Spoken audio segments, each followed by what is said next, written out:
I feel better to give it first version. If Dangote refine oil in Natofo, and if they do not lift it, let them also buy oil tanker and go, because we know the location of oil. The NNPC should not lift.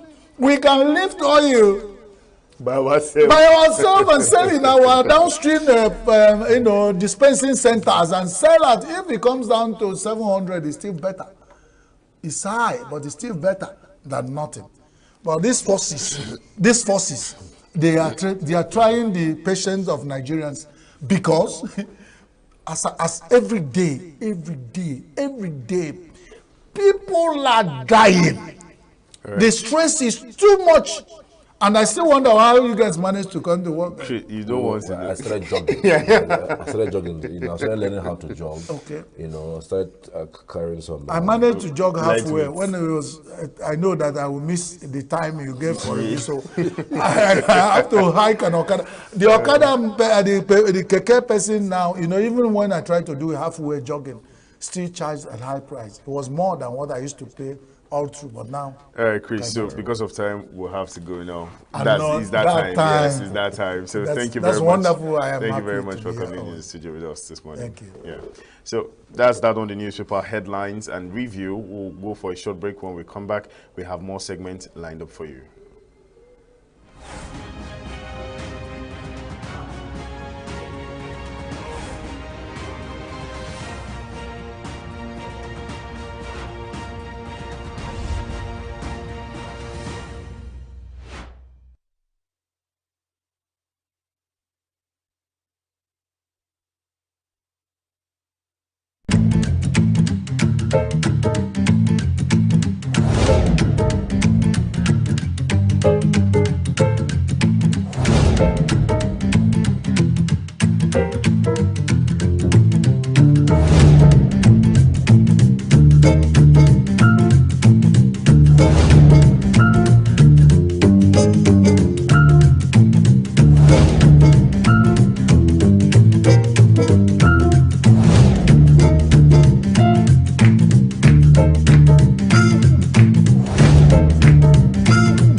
Hi everyone and welcome to Internet Watch. I am Joshua Oritogun, and today we're going to be diving into some hot topics. I mean, if you're in Nigeria, hot topic comes back to back to back to back. You can't help it. I mean, every day on the newspaper headlines, you see different kind of things and you're wondering, So, first on the list, the Nigerian Labour Congress is sounding the alarm, warning that fuel prices could hit a whopping 5,000 naira per litre. Do you know what that means? That you're going to be buying a liter of fuel for 5,000 naira. That is a lot of money for just a liter of fuel. It's a lot. I don't know. Let it sink in. Just let it sink in. Well, we'll probably be buying 5,000 naira per liter under Tinubu's government. Yeah, you heard that right. Could this be the next big challenge for Nigerians? But I mean, we've already been facing a lot of challenges. I mean, insecurity, food insecurity, food scarcity, naira devaluation, forex exchange. We have a lot of things already going on, and we want to be buying fuel 5,000 naira per liter. We have policies that are limiting people from leaving the country. I mean, our health workers as well. 5,000 naira per liter. I'm still going to keep saying it because 1,400 naira, people are staying at home already. People are leaving their cars. Even public transport will stop. I mean, moving from point A to point B now, with 100 naira before, is like 400 naira now. That's a lot. Well, let's head to the comment section to hear what people had to say. Villian is saying he's making the hard choice and we shouldn't expect anything to be free in this our government.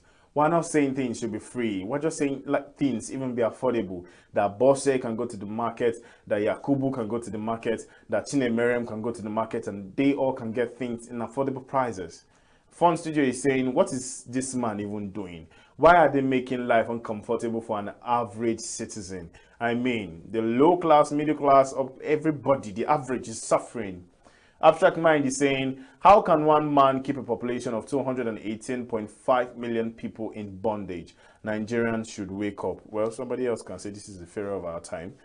I'm just saying, though. I'm just saying. Perry is saying, we want to buy fuel at 20,000 naira per liter. 5,000 is too small, an inefficient price for the economy. We will stand on this mandate till the crude oil finish. If you understand what Perry is saying, Perry is totally sarcasm. This is totally sarcasm, so you understand. Nobody wants to buy 20,000 naira. Yeah, exactly what I have been waiting for. Now, Hausa, Igbo, and Yoruba will be able to speak one language. Nigeria needs to be great again. It has never been great, so I'm not going to say again. We are divided, and it's the more reason the country is in total jeopardy. I mean, we're really divided. Come on. But I mean, to understand the population of the country, you might want to, Ola is saying, why? How much will they make? It be like NLC go back and insist on 250k as minimum wage, because I don't know why. What benefit will the citizen get with this increase in fuel price? I don't know why he didn't. I don't know why he even didn't say it. Like, makes absolutely no sense. Like, what? I mean, we had a guest on the Signature Morning Show, and then he was explaining why they settled for 70k and not 150. This is the last comment I have. Gideon is saying, it's just embarrassing that the labor union of the most populous black nation cannot put forth representatives with knowledge on basic economics and so do not know what to ask for and how to navigate negotiation on these issues. Well, it is really troubling, but I want to believe that we have people who can make this a case. We don't have all people bad. I mean, there are good people there who really care and have concern for the average Nigerian.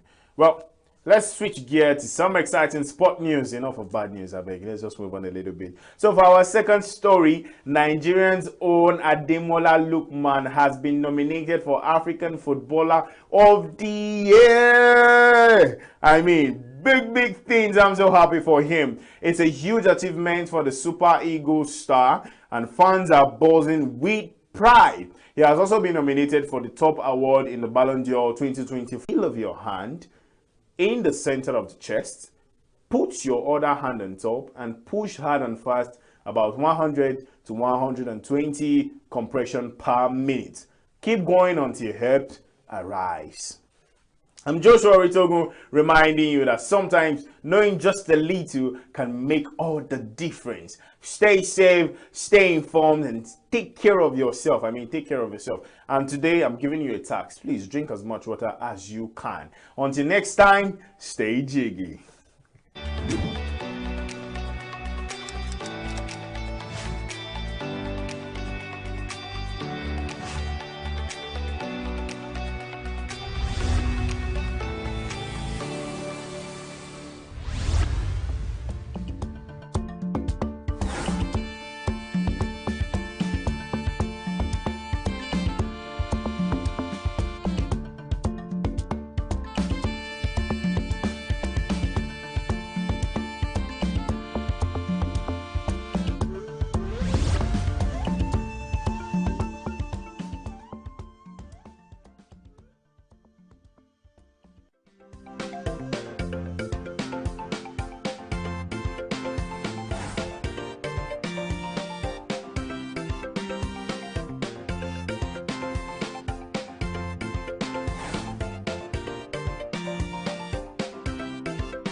Why do people evade tax?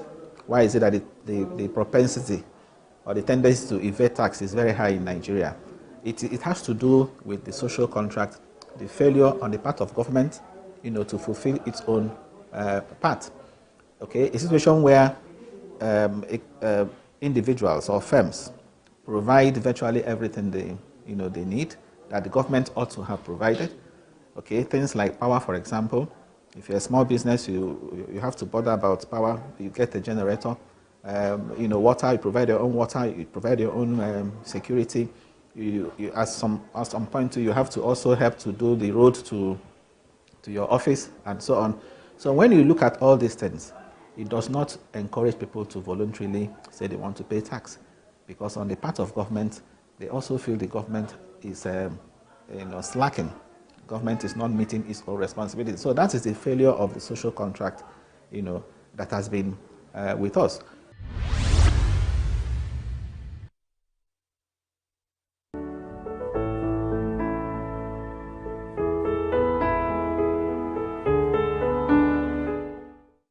You go to some of our public institutions, because you want to say tuition is free, the laboratories are almost empty. So when you pay money, just like an investor, when you pay, you ask for value. When you see buses in the nation's capital, buses are designed to take 50 passengers. Sometimes you have over 110, 120. That's because they are highly subsidized and free. For me, subsidy, yes, but free, highly no. It shouldn't be free. And this is the only way to be honest, because we're preaching about sustainability. If it is free, we can't sustain it. If masses are going to be paid, it has to be in a subsidized amount of money. Let the government subsidize it, because major thing we are facing now is a problem of transportation, the high cost of transportation. All of us move from one place to the other, goods and services move from one place to the other, but when the cost for transporting goods and services to where it is needed is highly expensive, it will affect the price of goods and service itself. Let Innocent produce buses for Nigeria, electric buses, and let them be carrying people all over 100 naira. Nigerians can afford it. 100 naira. Even if from here to Gawalada, 100 naira. From Ketu in Lagos to Victoria Island, 100 naira. If they do that, the buses, the distance will reduce. You understand me? You set up a charging point where they can go and charge their buses. Like in Lagos now, they have a depot for the buses. Let them go there and charge the buses and be carrying people 100 naira. It will reduce the economy. A state like Ebonyi State budgeted 68 million to buy SUVs for their state House of Rep members. So if that could be budgeted, state like Benue, Governor Ilya was saying the budget for House of Rep members to acquire a car is 60 million. That means Nigeria is wealthy. I think transportation can be made free, because I don't think these people that are making money from this would like to stop right now. The transport sector is a huge sector of the economy, and but then the everyday increase in prices, remember, has not made people to be happy about the transport sector. Coincidentally, if the governor can instruct the director or the manager of any transport state corporation that any citizen, not only even their citizen, any person that occur that come to their office that are looking for assistance of the transportation from their state to another state or interstate or intrastate, they should be giving them, consider them free or complimentary board ride of transportation from point A to point B. The lower people, the less privileged, the state government should make it, and students, the old people, they should make it free to them. Really affecting. Like if you see people moving over there, everybody are trekking, they cannot enter transport because of the cost of transport and all that. People go a long distance, 1 mile, 2 mile trekking because of no money. And not only that, a lot of criminal and all that. I know I have lost out to 4 phone where I was trying to see how I can get a cheaper car because where I want to go, then charge me a lot to take me to that place. The first day I lost my phone, second time I lost my phone.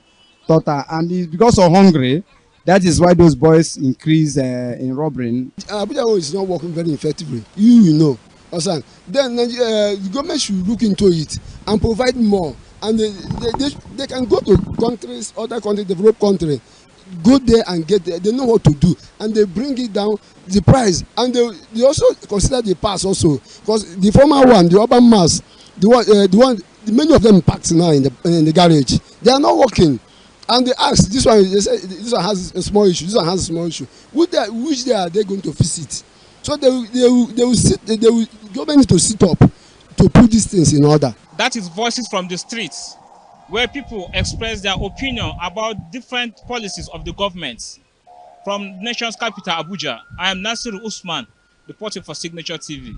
The Igbos would say, so today we see a lot of imported cultures, and within our cosmology, within our worldview, those things are not in existence. I'm not saying we cannot, learn from other people and progressives, but it's not everything out there that should be learned. When you look at it, you evaluate it through the spectrum of your worldview, cosmology. If it aligns, fine, because the Igbos have one of their major characteristics, Njepo. Njepo is sojourn. Across the world, there's this funny thing they always say. If you want to know a very habitable location across the world, there are 3 things you need to find out: the Catholic Church, and then the Igbo person. So anywhere you do not see these 3 identifiers, then that place is not habitable. But the Igbo, I don't know if you see the trend on social media now. So people identify you with their Igbo heritage. I've seen Igbo Taiwanese, Igbo Pakistanese, right? So Njepa means when you sojourn, you carry your whole essence, everything you have. That's where we go there. We find Ndi Igbo in America Association. Then SMD Igbo in America. So this is our attributes. And then when we are coming back, we bring all of the good we find in that location and bring it. That way, we are maintaining that balance, because one of the principal Igbo characteristics is balance. That is why we have this dual complementarity. Ifekolo, Ifakudebeya, Inwe Nwoke, Inwe Nwanyị, Inwe Elu, Inwe Ala, Inwe Nigeria, Inwe America. So I mean, with that balance, the world is not tilted to one corner. We had an interview during the Global News with a former international analyst about the debates between Donald Trump and Harris, and we're going to be playing you the interview right away.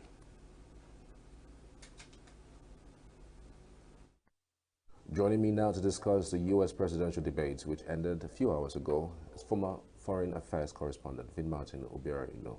Vin, thank you so much for joining us. Yeah, thank you for welcoming me a second time. I just wanted to see some more parts of that debate. It was a very engaging one. It was vibrant. It was, like footballers would say, you didn't take your eyes off your TV set, because every second was a high point. But what has happened in this election is that Kamala Harris is coming out of the dark, bringing herself, presenting herself to the American people for the first time, you know, enjoying this kind of viewership. I mean, number of Americans and even people across the world. And she knew it was a very, very important moment for her. And what did she do? She tried to avoid distractions.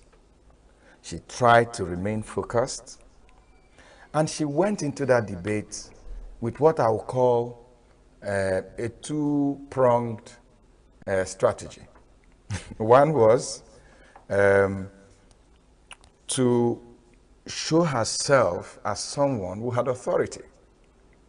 She also wanted to show herself who had a lot of gravity, and also wanted to show herself as somebody that was mature, presidential, and could be president of America.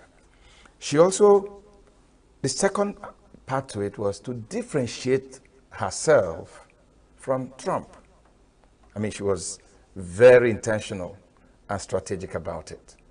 This is who I am, and this is who he is. And that was even, if you started from the beginning, when they came, you saw that she was the one that walked from her podium and went across to where Trump was and shook and said, I am Kamala Harris. So, and then another strategy she employed in that debate was to see how she can provoke Trump, how she could get under his skin and make him say some of those wild things that he's known for. But then she also tried to stay on the issues. And, you know, she presented herself as someone who was going to be president of every American, you know. And for Trump's strategy going into that debate was to show that, Kamala, you can't distance yourself from Biden. True. You know, so whatever he said, he wanted to say Biden, Kamala Harris government. Everything he tied. That it got so bad that at a point, Kamala said, you're not debating against President Biden. You're debating against me.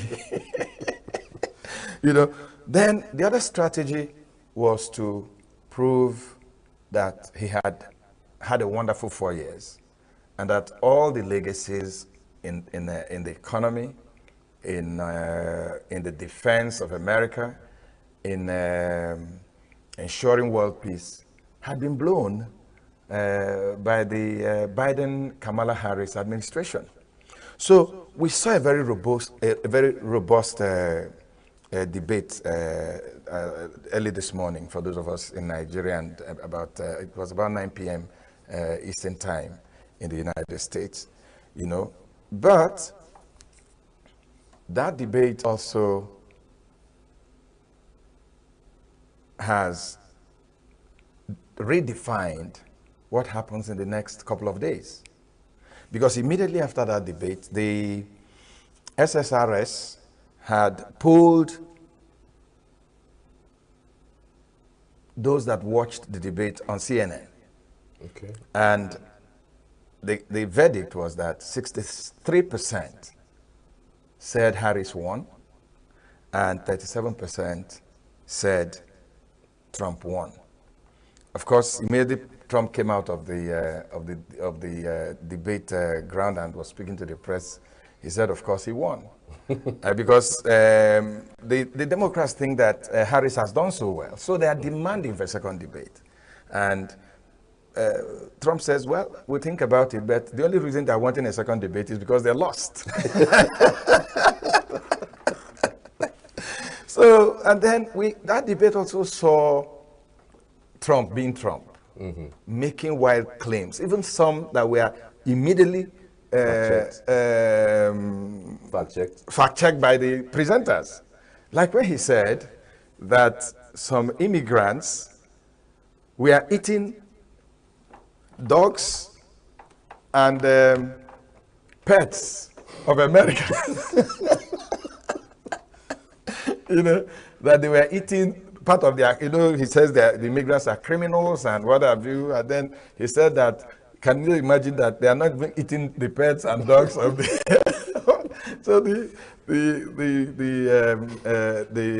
interviewer said, no, based on what we have is not true. They said it's not true. Of course, you know Trump. What he says, he says. And then all through the debate, because his greatest strength,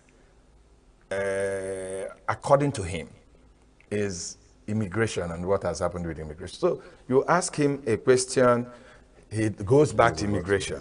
You ask him a question, he goes back to immigration. When they asked him, you played a part in what happened on January 6th. Did you know that kind of yes or no answer? He didn't talk to them. He just so, on every poll. On every poll. On every poll. I mean, it was bad, and that was what led to the panic of the Democrats, and that led to Biden he had to now drop off the race. So I think that after this debate, numbers may change, because a lot of analysts are saying that Trump didn't actually say anything different from what he has been saying, and he didn't make a compelling case for some of the things he was saying.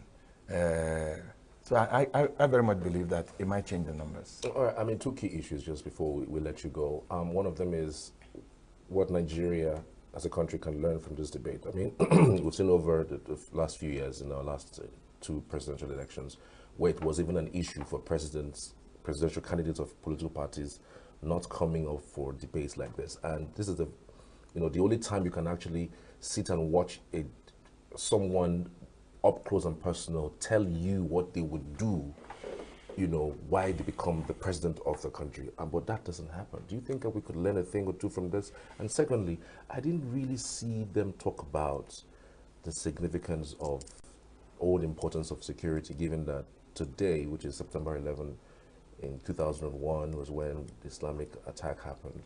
They didn't really dwell on that. So do you think that's one of the things that they missed out in the debate? Okay, let me start from the last question. Yes, I think security should have been one of the issues. But you know what happens in the American election? Some issues become issues. Security is not actually a big issue in this campaign and this election.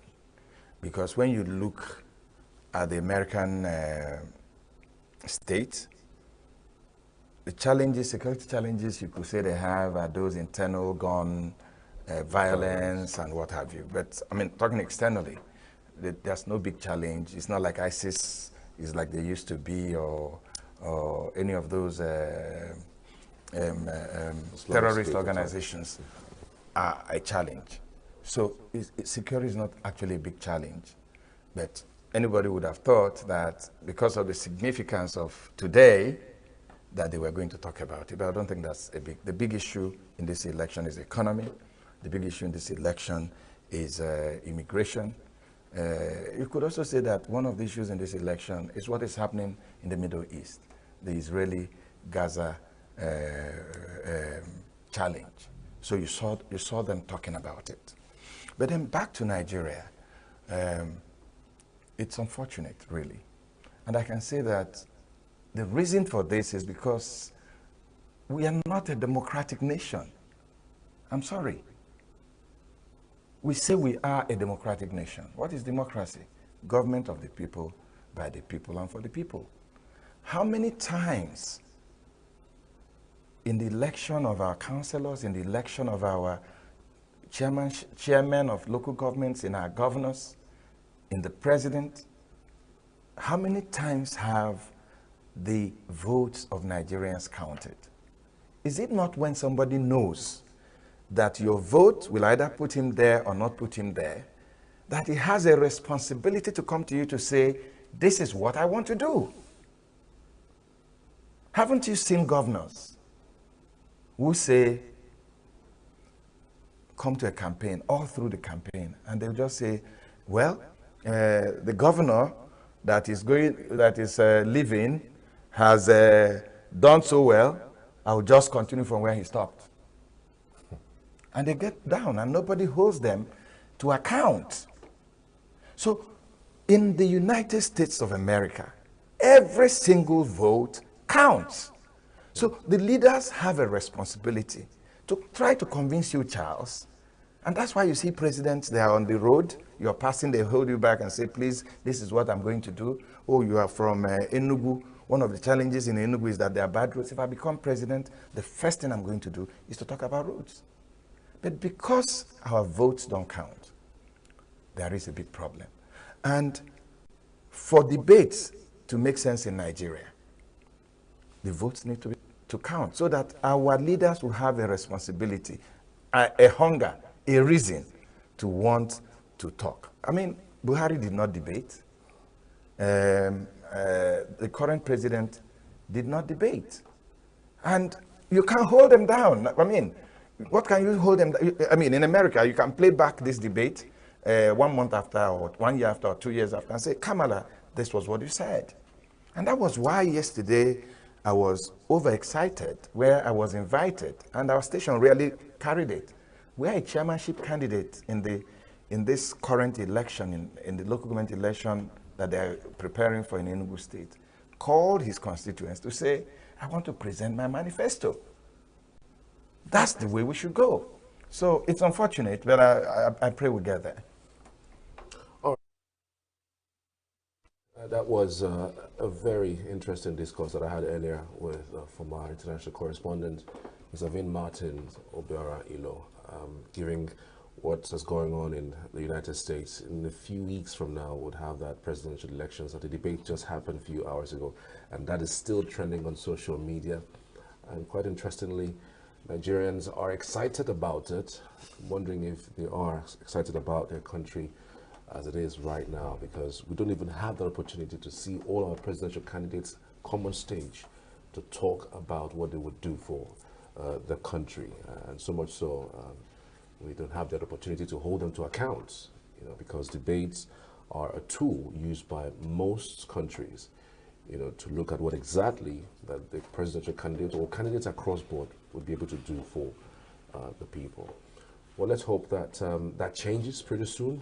That really changes pretty soon. Now, switching gears now to something quite interesting. It's interesting in one hand and maybe uninteresting in another hand, given the validity of what has happened in the last few days. Would have with us in the studio Comrade Ben Asogwa, is State Chairman of the Trade Union Congress. Good to have you. Good morning. Good morning. Thank you for having me here. Good morning, Ben. Thank you. We really appreciate you for taking our time to come here today.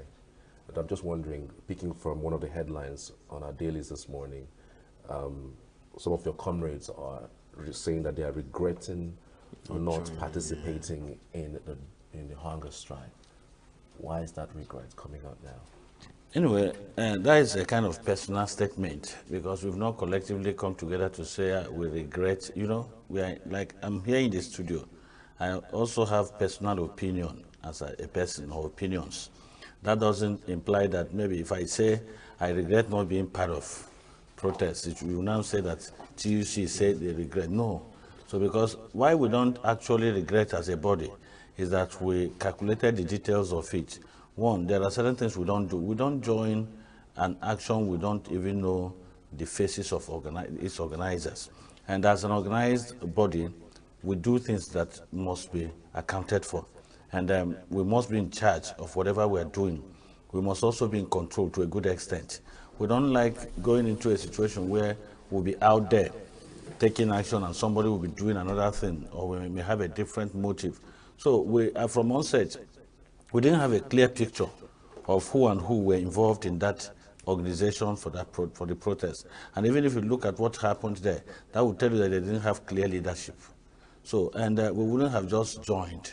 So it wasn't just a sporadic determination or decision that we just came out and said we were not joining.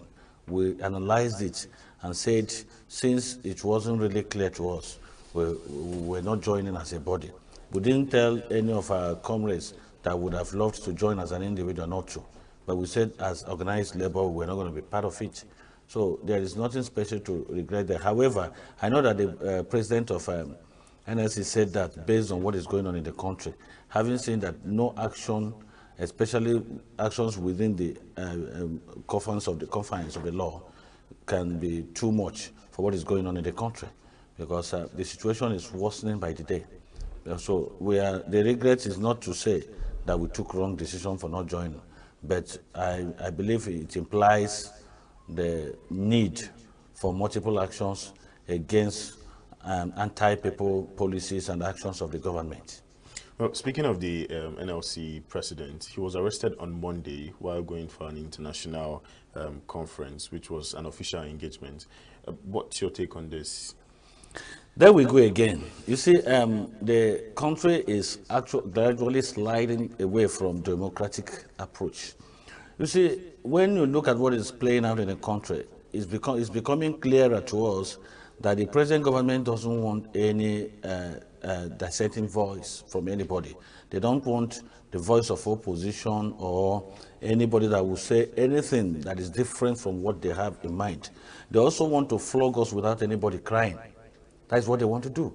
And once you are speaking against their actions, once you are speaking against their policies, you've become an enemy.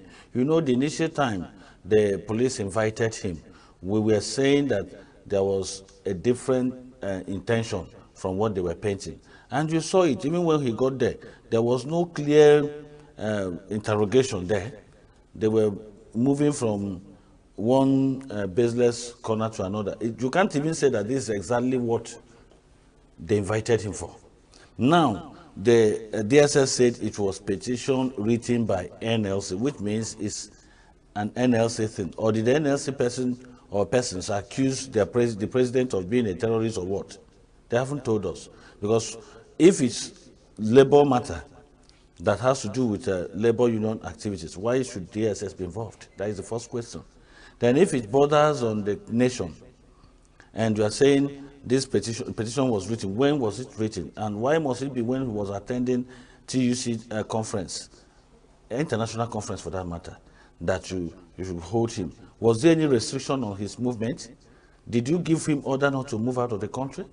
Because sometimes when they talk, they believe that we're all dafts and they're the only people that know everything, principally because they were given the powers to lead. That we are given the power to lead doesn't mean that your followers do not have sense. That is what some people do not understand. And it doesn't also mean that you think faster than the people you lead. It's only that somebody must be in front. So the way they reason, the way they go about things in the country doesn't suggest that they actually understand the nitty-gritties of democracy, especially the law enforcement organs. And the DSS is a respectable organization. We are even shocked that they could condescend this law to the extent that they can be used at any point in time to execute such dirty action. I said it's dirty not because Joe Ajaero is above the law, but judging by his personality as the leader of a Congress and a country, they should know how to handle issues. They should know that is why it's an intelligent organization. If you don't do things intellectually, there is no need referring to you as an intelligent organization. So if they are saying that they invited Joe Ajaero and he didn't honor the invitation, they said they called him, then you take necessary actions. You can tell him, we invited you, you didn't come, we want you to come on social date again, or you are restricted from movement until you come here. Instead of causing unnecessary national embarrassment or international embarrassment. They were angry that the leader of TUC UK made a statement on it. But they don't know that what the action they took was an embarrassment on them. In fact, it would have been safer for them if Joe Ajaero was flying to Lagos. So it would have been an internal thing. But because he was heading to an international program that the world over knew about, did they expect that they would keep quiet? So let me not just dive into what the presidency has to say about that. I will concentrate on the question you asked me. Of course, now. you can go Okay, ahead, yes. okay, yeah, like you saw what Bayo Onanuga wrote. So that shows, I can call it incompetence. I may not be wrong to say that. Because he was saying that the arrest has nothing to do with him being the president of NLC. Did he actually read what the DSS said? They said that it was due to petition written against him by NLC, some people in NLC. And we are saying that it has nothing to do with him as the president of NLC. If he wasn't the president of NLC, would NLC have written a petition against him? So it's a clear indication that they don't even know. At times they believe they know, but they don't know. Okay, if you look at it again, he said that labor movement has been taking steps that stall the growth of economy of this country. Let Bayo Onanuga tell us the level, all the advice he has given to the president. What level of economic development has it brought to this country? He was talking about the sale of Port Harcourt refinery. He has already told Nigerians why those of them in government do not want our refineries to work. They want the refineries to remain redundant so that they can buy them over. That is just the truth. Because if that is not the truth, why should he make such reference? That in 2007, you wanted to sell, government wanted to sell Port Harcourt refinery, and we refused. I think it has also cleared us to an extent, because some people just believe we are playing. They don't even know that the danger we've prevented are more than the ones that are occurring. You can imagine that by now, Port Harcourt refinery would have been owned by an individual, because they wanted to sell it through the backyard, and we said no. So you are telling us that the same Dangote has now built the largest refinery in this world. Should he not be ashamed? So if, as an individual, he could build refinery, and he started by wanting to buy Port Harcourt refinery, that tells you that it's not beyond being fixed. That tells you that it's not beyond working, because nobody will see a dead end and go into it. No businessman can do it. For Dangote to have rooted for it, for Blue Star conglomerate to have looked for that outfit to buy over, that means there's something good there. And they are frustrating every effort to make it work, because they still want to take it over. So he should tell us the policies they have they've made. Okay, they mentioned, he was talking about that. Has he forgotten how they sold out the power sector, the electricity, the power sector of Nigeria, and then started giving it different names? For over a decade now, after selling the power sector, they told us that after going into privatization in the power sector, like electricity, I mean, that everywhere there will be enough electricity supply, there will be this and that. The way they were talking, we expected that less than 5 years, nobody will remember generator again in the country. Today, what is happening? People are still on estimated bills. People pay through their nose. How much have we gained in the privatization of the electricity? And we're now telling Nigerians that we're working against them by refusing the sale of our refineries. Is that not an evidence that he doesn't even understand what Nigeria stands for and what the public stands to lose by doing that? So now, look at the issue of fuel subsidy removal. He's saying that labor movement has been taking steps that stalled economic growth. When we were talking about fuel subsidy removal, we said before you remove subsidy, fix refineries. Make Nigeria workable in such a way that will not depend on the international market to determine our own local price, being an oil-producing nation. They said if we remove fuel subsidy, all our problems will be gone. We will revive our economy. How much revival have we gotten? We've only gotten extra borrowing. To the extent that we've gotten to the point, you know, if you become a debtor to the extent that when you are moving out, you'll be afraid of coming back with your shoes because your creditors could seize it on the road. That is when you know that you've reached the climax. Nigeria has gotten to the extent that even when our aircrafts leave the country, you may not be sure of the aircraft coming back again because it could be grounded because of debt. Is it not a kind of an evidence that those key players there are bad players? Then let me tell you the truth. Nigerians have hired bad elements to run the country. Because I wonder why the spokesperson for this country will come out to say that labor movement is stalling economic growth when they have crashed the economy of this country. Let Bayo Onanuga tell us how much was dollar to naira before this government came in. How much is it today? Is it a labor that caused it? Since he's an economic expert, since they have the best economic team, what is happening? The result we are seeing today shows that there are bad players in the pit. So it's not only, you know, the worst thing with a bad player is one that scores own goals.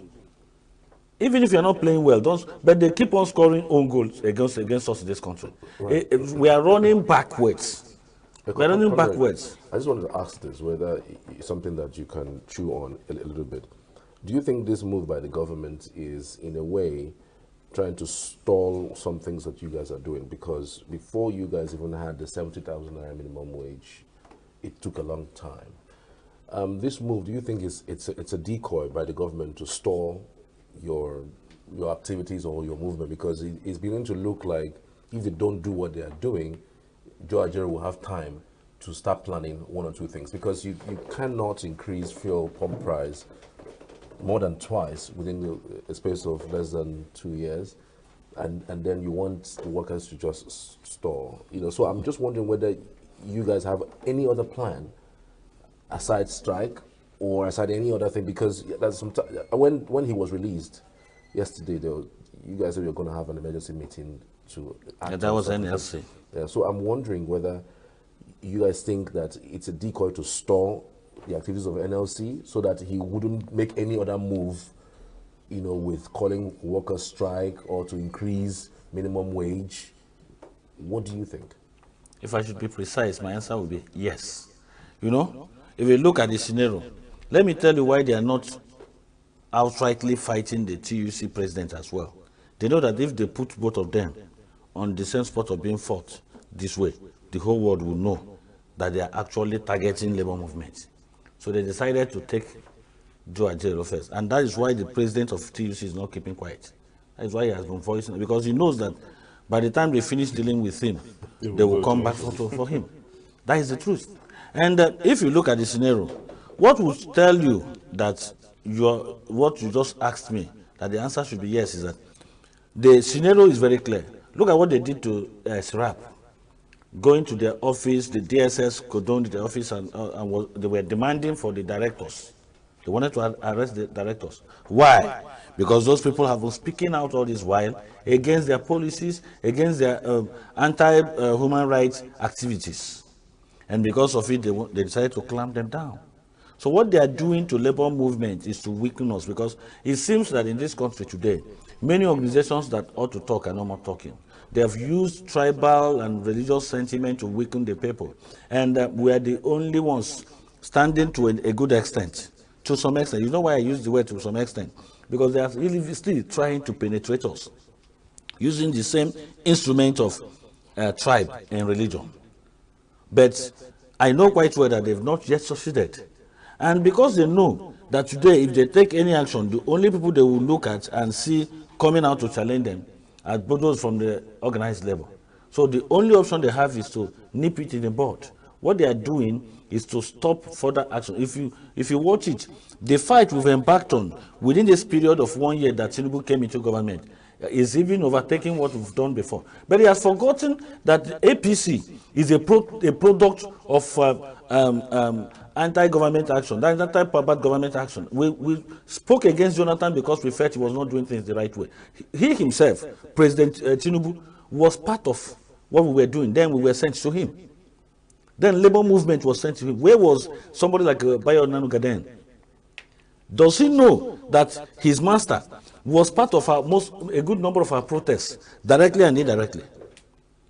Overtly and covertly, he was part of it. He kept on gingering the labor movement to fight on and get our rights. Now it's no more our right to talk against bad policies because he's the president. Can you imagine that? It's no more our right because Tinubu has become the president. You see, so when people are doing things, they don't know that posterity will never forgive them if you go up and go down at the same time. So what happens? What's your strategy going forward? Are you changing strategy? Are you doing meeting stakeholders? What exactly are you going to do now? Because workers are actually crying about this latest increase in pump price of fuel.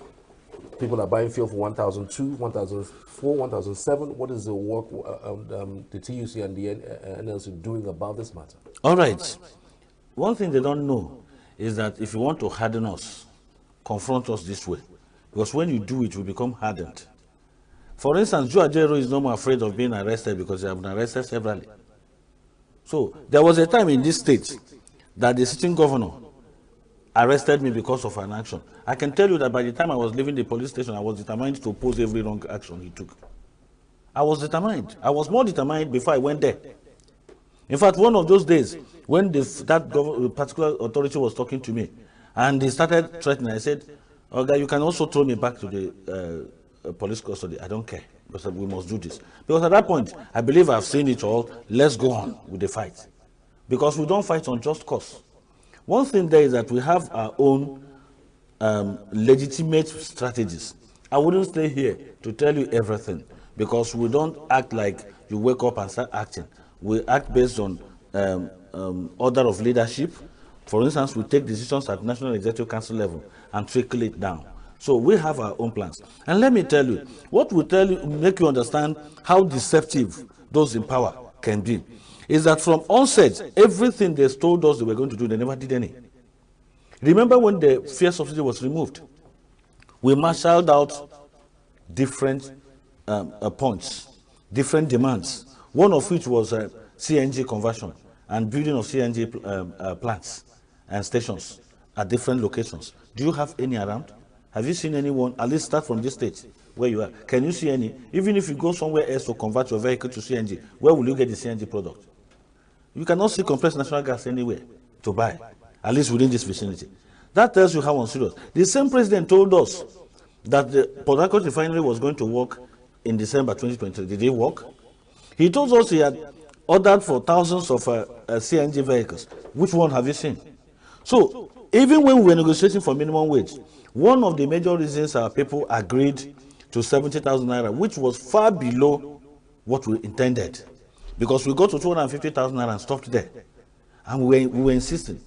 He now came up, the president himself, he didn't send anybody. He came up himself to say, if you are demanding for 250,000, what if I give you the 250,000 naira and you see fuel go up to 1,500, 2,000 naira? By the time he was saying it, we never even knew that it could get this fast to where we are. Because if you look at how much fuel is being sold, it's a little below what he mentioned. Just a little. And the next increase, it will supersede it. So, and when that was brought up, our leaders at that level began to consider either ends. If you continue insisting on this and they keep on increasing petroleum pump price, definitely we'll run into the trouble of allowing an action that will affect all Nigerians, even the non-government workers. So based on that, we decided to agree to accept 70,000 naira. Now, you've not even implemented. Do you know, as we talk, the consequential adjustment of 70,000 naira has not even come out. What kind of government is this? Consequential adjustment that ordinarily should come out as quickly as possible. And you don't want anybody to talk. You don't want anybody to say anything. You just want us to sit and watch you. Because you are the president? Are you not president of human beings? Is it president of animals? If we are actually human beings, how do you expect us to keep quiet when things are going the wrong way?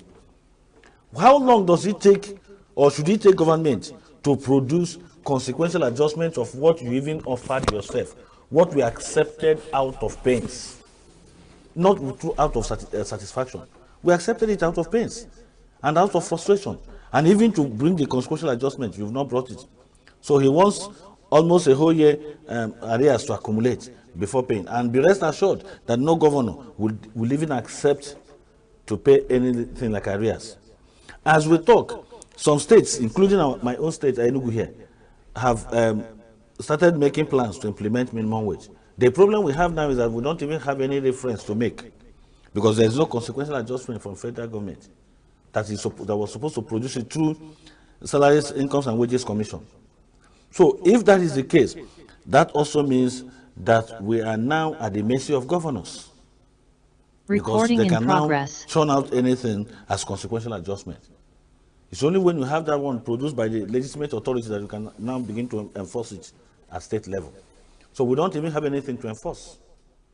Okay. So if you look at all those things, definitely we have our own plans. And we will not keep quiet, because we've seen that even the 70,000 naira has already been overtaken by events based on the recent increase. And believe it or not, the impact on the pockets of Nigerian workers is dead on arrival. That is the truth.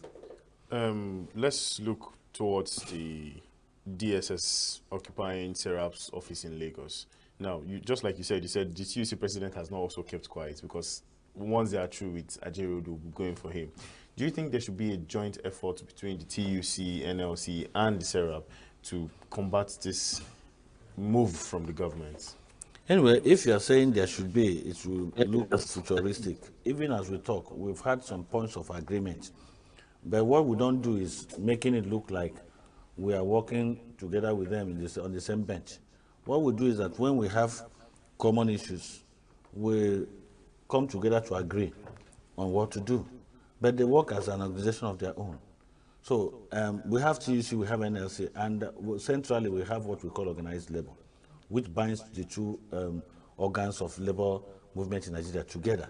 So we take critical decisions together, even as we operate as two different labor centers and have different affiliate unions, but we have meeting points. So you remember when Ajero was harassed in Imo, it was the TUC president that led action against government on that harassment. So that is the way we do it. If it had happened to the president of TUC, we would have expected also the NLC president to do the same thing. And that is the way we do. So we have this level of synergy and understanding. We may not have practically the same way of action, because I know that each of the labor centers have their own modus operandi. They have a kind of relationship in the way we do things. So for instance, sometimes we decide to do certain things the way we do them. But when it comes to common interests, we unite to fight it. If DSS did not release Joe Ajero in the night of the day before yesterday, by yesterday morning you would have seen action being taken by the two labor centers. And so the president of TUC would have led that action. That is the way we work. So as it is, Serap has interests of humanity because they fight for human rights and other socio-economic activities in the country, which is what we believe in. So we have a common interests to an extent. We may not have the same approach, but we have common interests. So in a good number of cases, we agree and we act based on our own provisions. So even civil society organizations, you know, we have pro-labor civil society organizations. Government has weakened civil society organizations because of this issue of freedom of association. So they also brought in their own people to form civil society organizations here and there.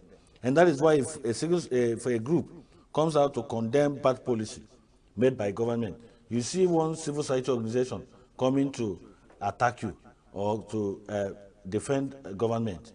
That is not a real civil society organization in this real sense of it. It's an extreme right organization formed by government or funded by government, most of them.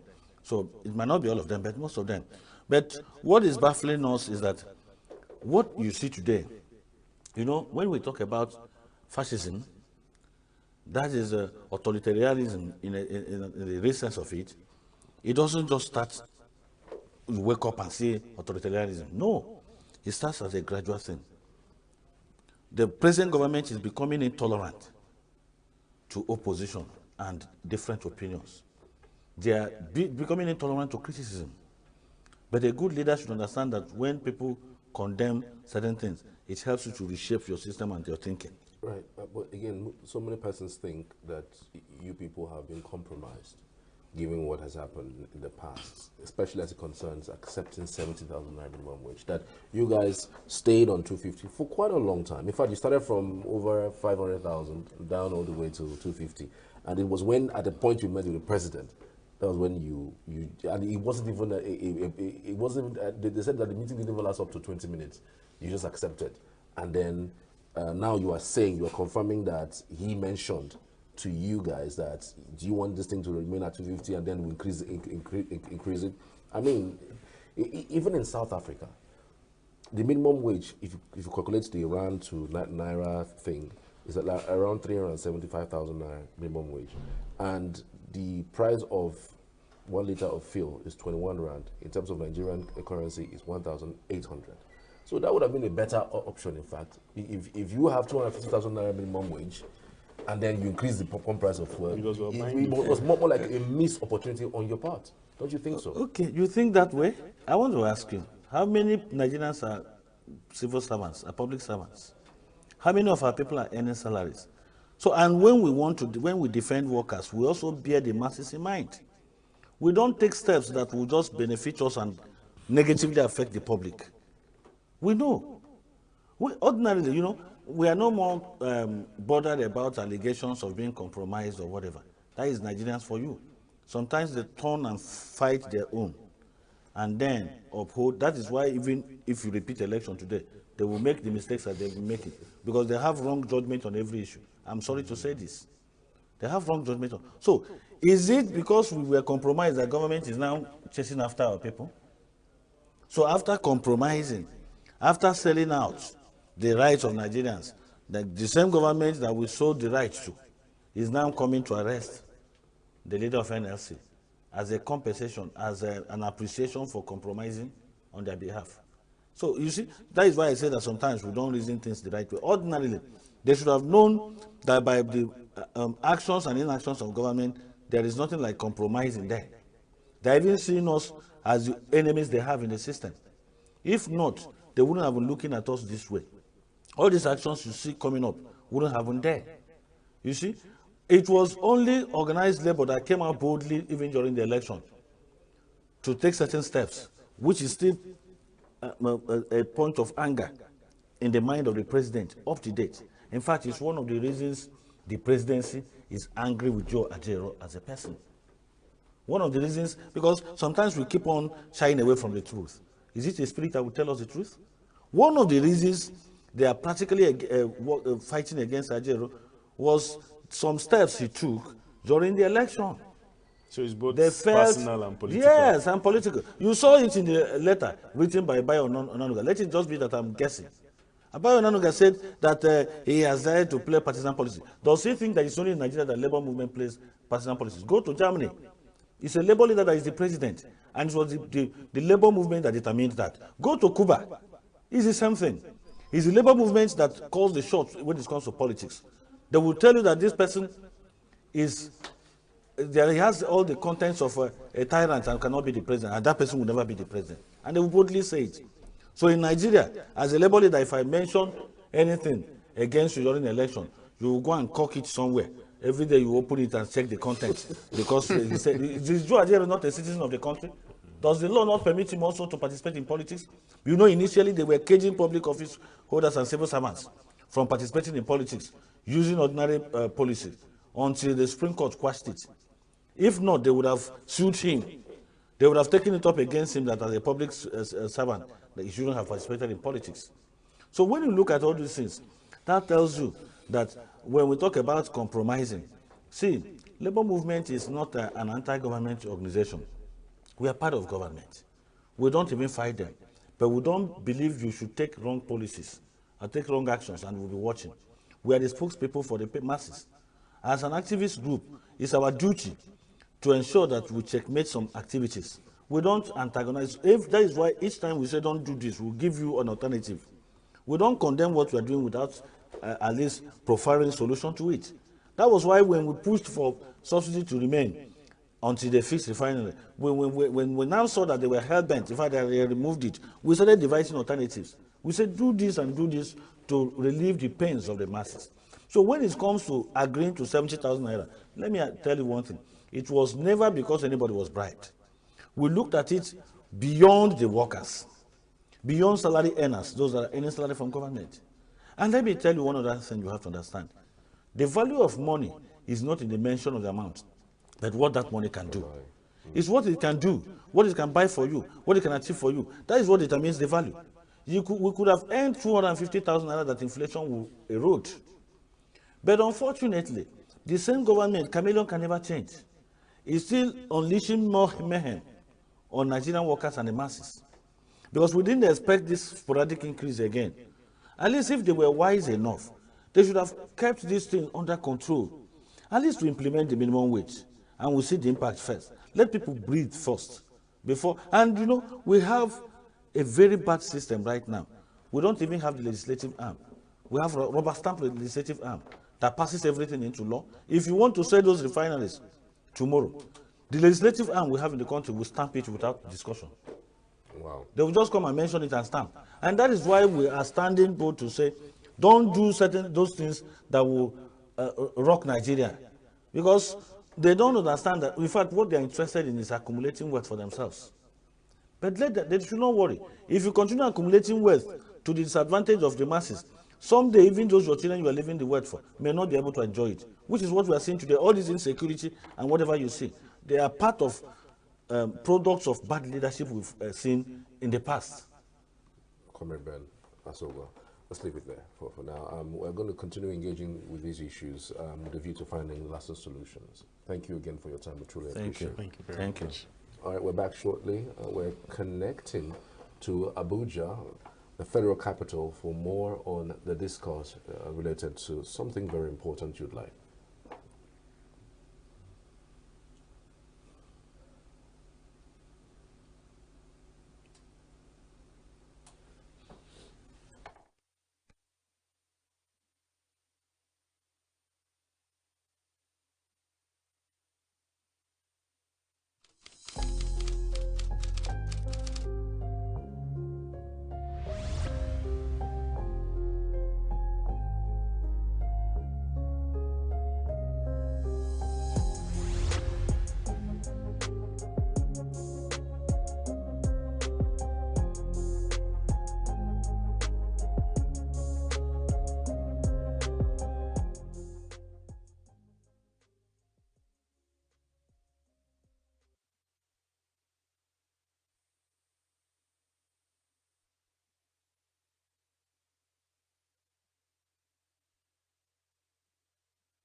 Take 1 minute. Thanks for staying tuned. My name is Godwin. So, Adiera.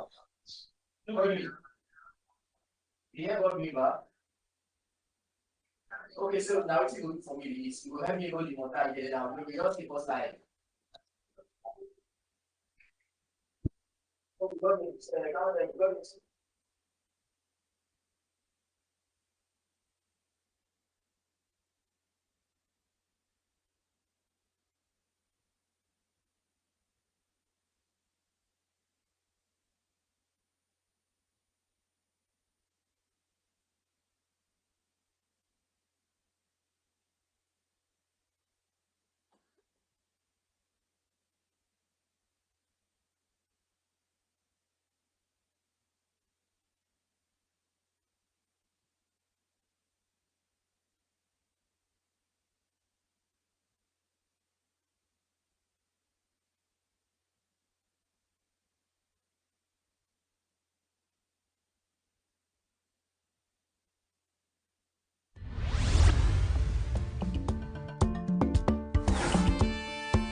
Good morning to you and welcome to Signature Morning here in Abuja. I am Godwin Sunday. The issues around humanitarian services and humanitarian affairs in Nigeria has become a very crucial issue to handle. But then let's look at it from its generality and talk about it from a perspective that borders on Nigeria. Now, we're looking at this because today is specifically 9/11. And you remember 9/11 is the day where the World Trade Center was bombed by terrorists.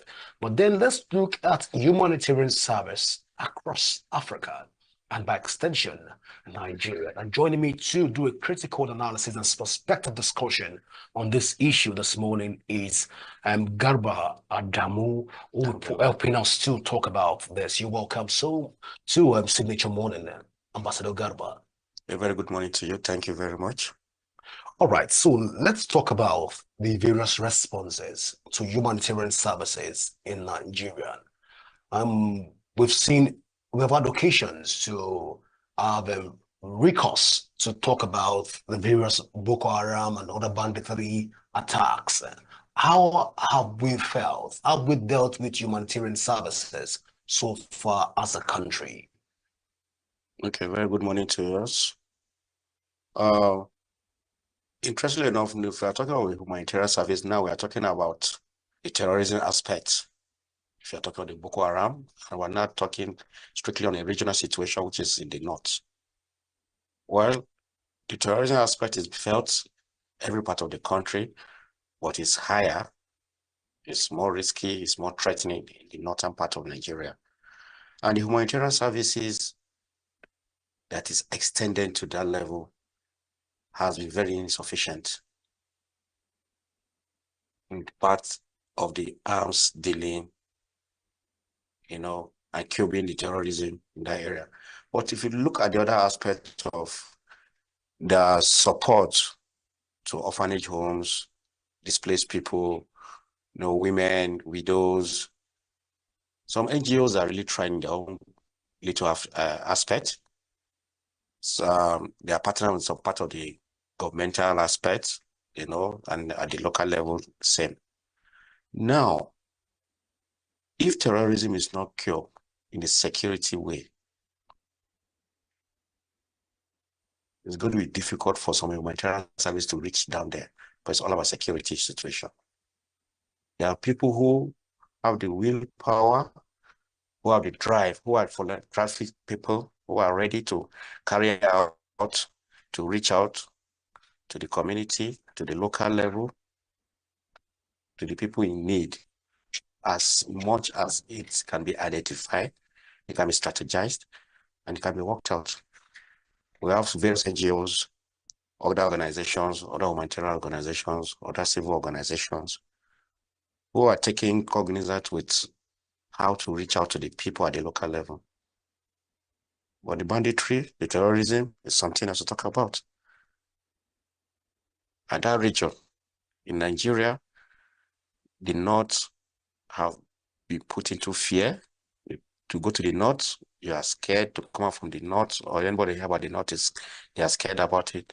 But interestingly enough, most people who need to handle this aspect, there are people who are on seats,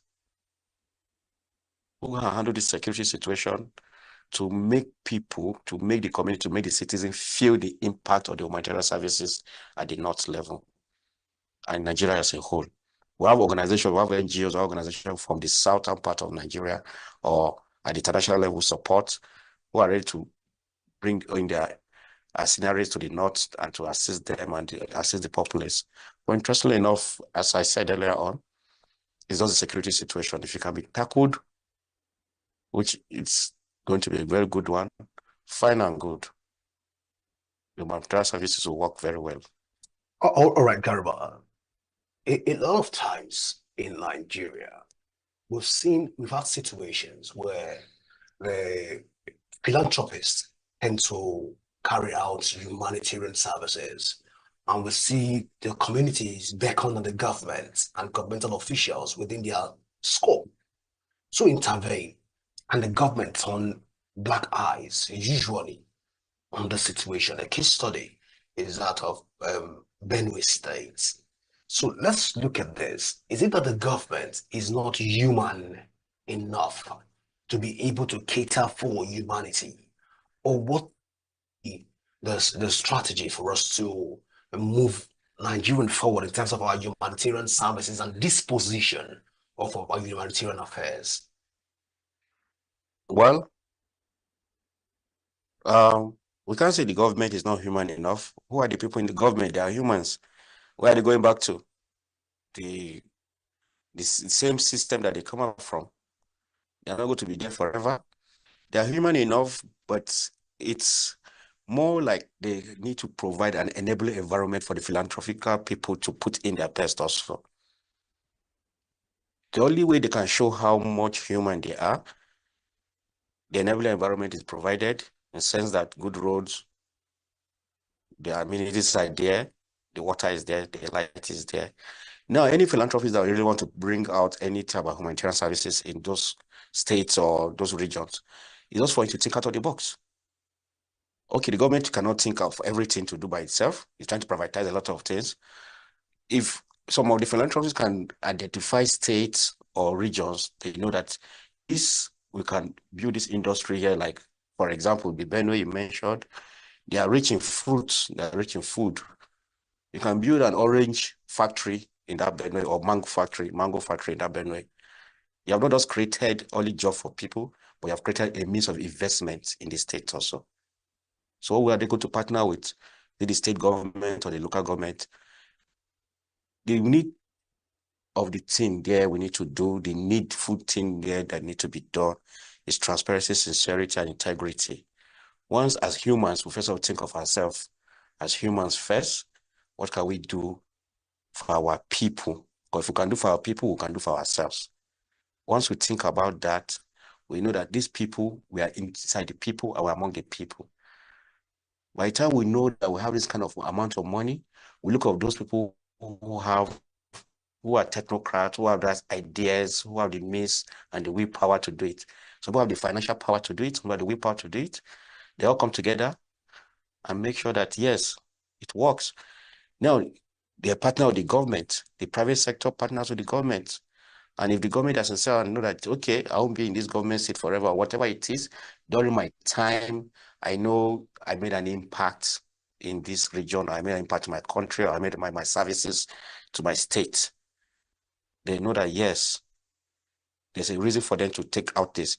If you identify other states that, like the Ajakuta state from Kogi state, you identify what other state can produce, what can Kwara bring, what can Oyo bring, the cocoa farm. Once all these states are being identified, the natural resources they can get from there, industries are formed, jobs are created. Now you're as good as you're doing the humanitarian services. You're making a commitment to the society. But the bulk of the game again here is the security challenges in these regions we're measuring? Is it the Benue we're talking, or the Kaduna, or even the Kogi? Is it the Niger, or your way to the southeast? The security challenges are what we need to curb.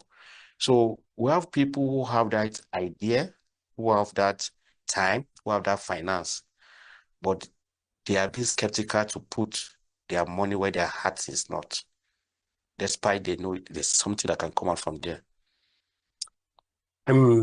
Very well. Let's talk about this issue of cash siphoning in the country.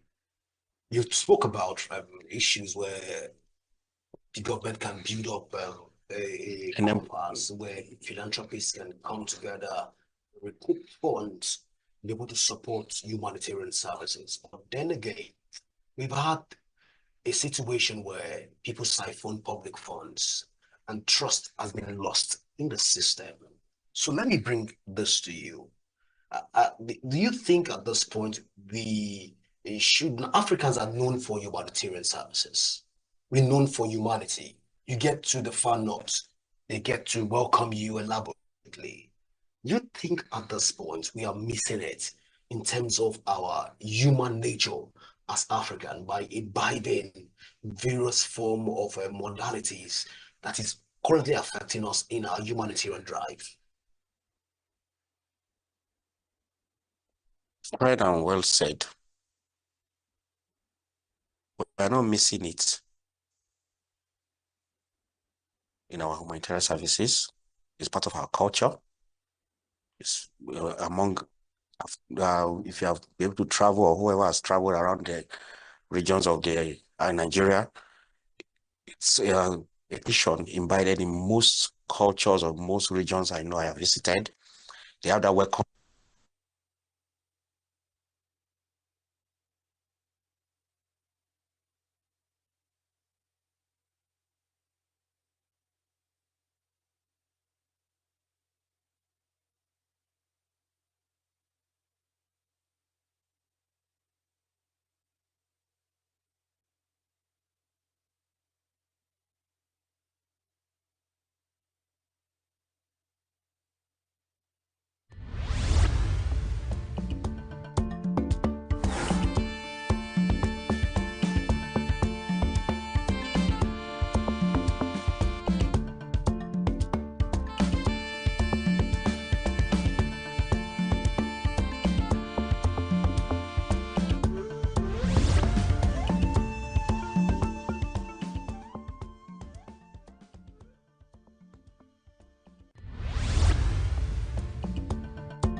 Many children were feared to have lost their lives this morning in a road crash at Oyago Market, Abagana, in Njikoka local government area of Anambra State. Survivors were left with broken limbs and bruised faces on other parts of their body in the accident involving a Sienna vehicle belonging to Transport Company of Anambra State Trackers. On getting to the scene of the incident, Signature TV gathered that the injured were mainly children, were said to have been taken to different hospitals for medical examination and treatment.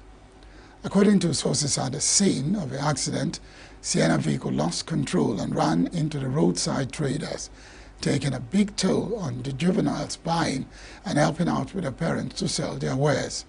The scene was still littered with spilled baskets of tomatoes and other food condiments as the vehicle smashed them along before ending up in the gutter nearby. Speaking in a telephone interview, the President General of Abagana Community, Engineer Ben Okongo, confirmed the incident and further revealed that no fewer than 3 persons died in the crash, including an underage child, while some other persons sustained some degrees of injuries. However, when contacted, the spokesperson of the Federal Road Safety Corps, FRSC Anambra State Command, RC Margaret Anabe, said she was not aware of the incident before now, promised to make further inquiries and reports to the media. Abia State government has postponed the resumption date for both public and private schools in the state for the 2024-2025 academic session. Commissioner for Information, Mr. OK Kano, will disclose this during a press briefing on the outcome of this week's Executive Council meeting in Umuahia, gave a coinciding Muslim holiday as a reason for the postponement. According to him, schools across the state will now resume on Wednesday, September 23, instead of Monday, September 16, originally scheduled. He also announced that the second batch of training for teachers will commence on September 11 and end on September 20. He said the training was part of the ongoing transformation agenda of the current administration in the education sector. The exercise, according to him, will be held simultaneously, consulting for PDP to accuse the governor of smuggling an already written result to ISEC.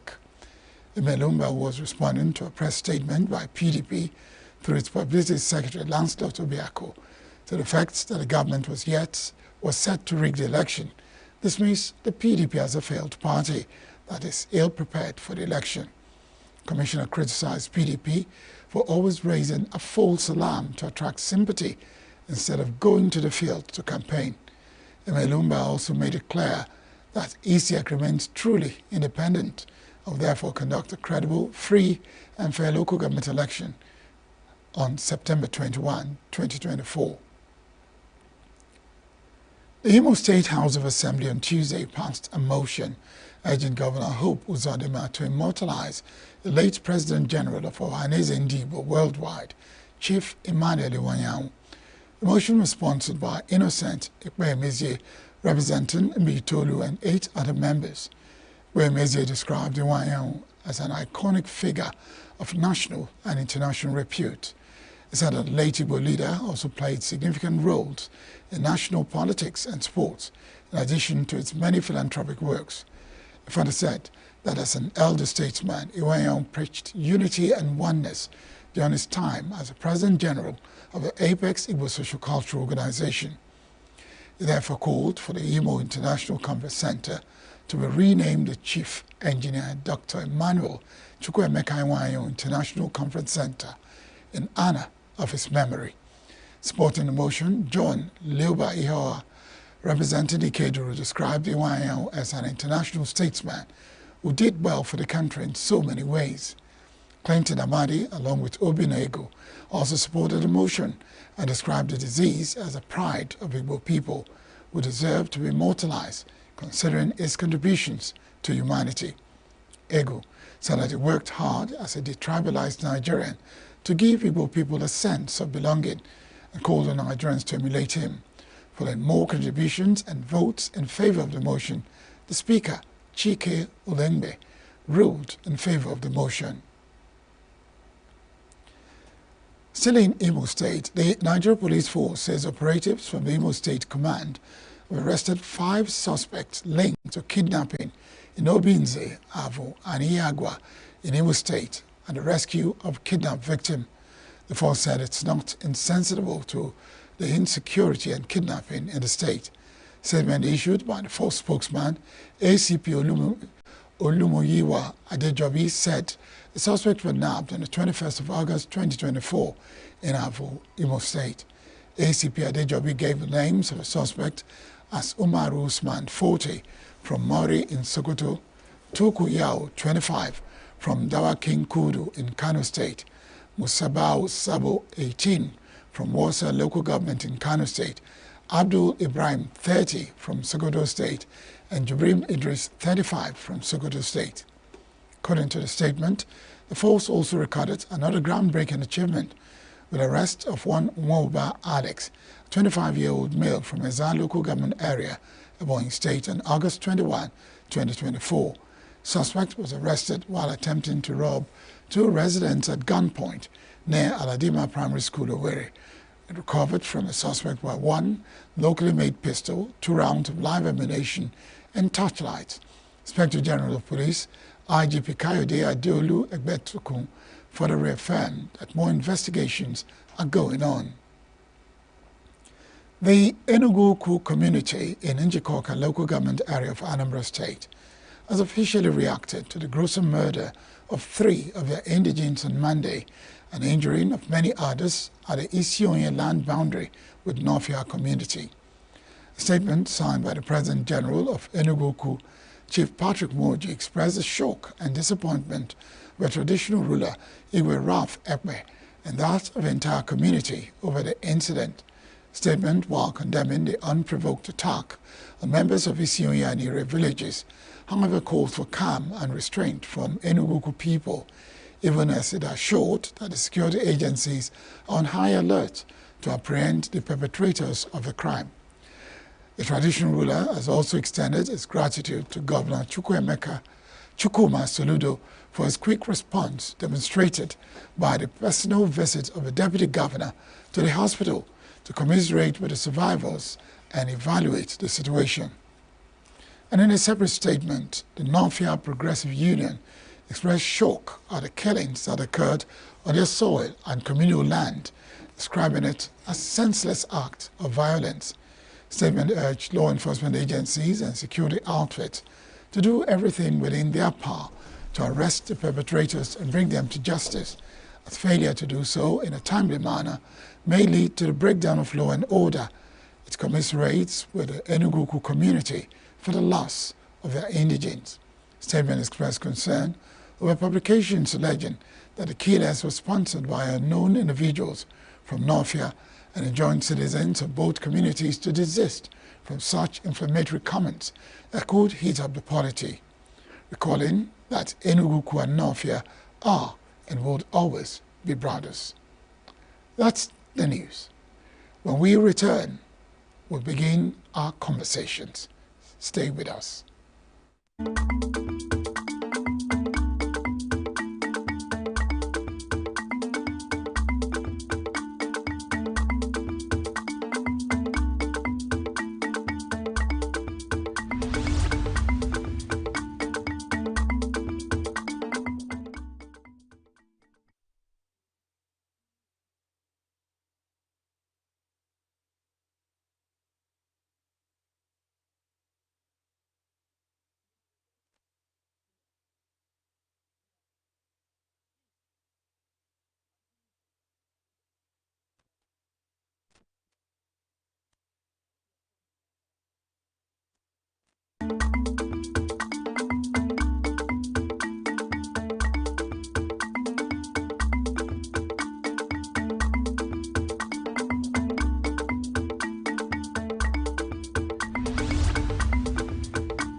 The fuel pump price, which is very high, is affecting the spending habits of citizens. It's making it very hard. If first subsidy is to be really introduced, I think it will make spending habits of consumers to be less, and the unit price of commodities will reduce because the transportation costs will reduce, which will make life easy for us to live. It's really an issue that has been lingering for a very long time now. I remember coming down here to this venue today and I saw the queue in the NNPC filling station, and I feel that this is part of the reason why we're having the hike in prices of things, and something can be done. The NNPC can do something about this to make sure that fuel is readily available to every part of Nigeria. Like now I'm doing business and I want to purchase something. I can't buy it normal price. The price will go higher, and at the end of the day, I cannot even get what to eat. I cannot see money to buy what I will eat with my baby. So it's really very hard for us to survive. The issue is quite alarming and so disheartening because most of us have a lot of things to do. Like where you used to go to 200 is now 500. Where you used to, somebody that is an average worker, maybe a sales girl that is being paid 30K. Imagine your transport fare every day. You might just, half of your money will be gone for just transportation. It doesn't only affect our transportation, it also affects our daily living. The thing used to, even biscuit, that one hurts me. I'm seriously saying it. Biscuit I used to buy 16 naira is now 120. And 150 on is now 300. Imagine students like us, how we are going to be surviving and how we are going to be managing ourselves. Some of us in school, they are the one catching for ourselves. So when you combine these two school activities and daily living, it's quite alarming. To be honest, me, in school, I trekked from the hostel to the gate because the transport fare was 70 naira, but now it is 150. So the increment is is so overwhelming that I prefer trekking. Like I rather trek than to spend 150 naira. It's a lot on transport, and the distance is actually so short compared to what it was before. So aside transportation, it has also affected the cost of feeding. Yes. Because if you want to if you want to buy pepper now, pepper that was let me say 20, 15 naira, it's just for 200 naira. Now I don't know what it is now. So both feeding, accommodation, because your agent will also add transportation to go check the building. And all this, like, it's numerous. It's even the school fees has increased. Our school fees has increased.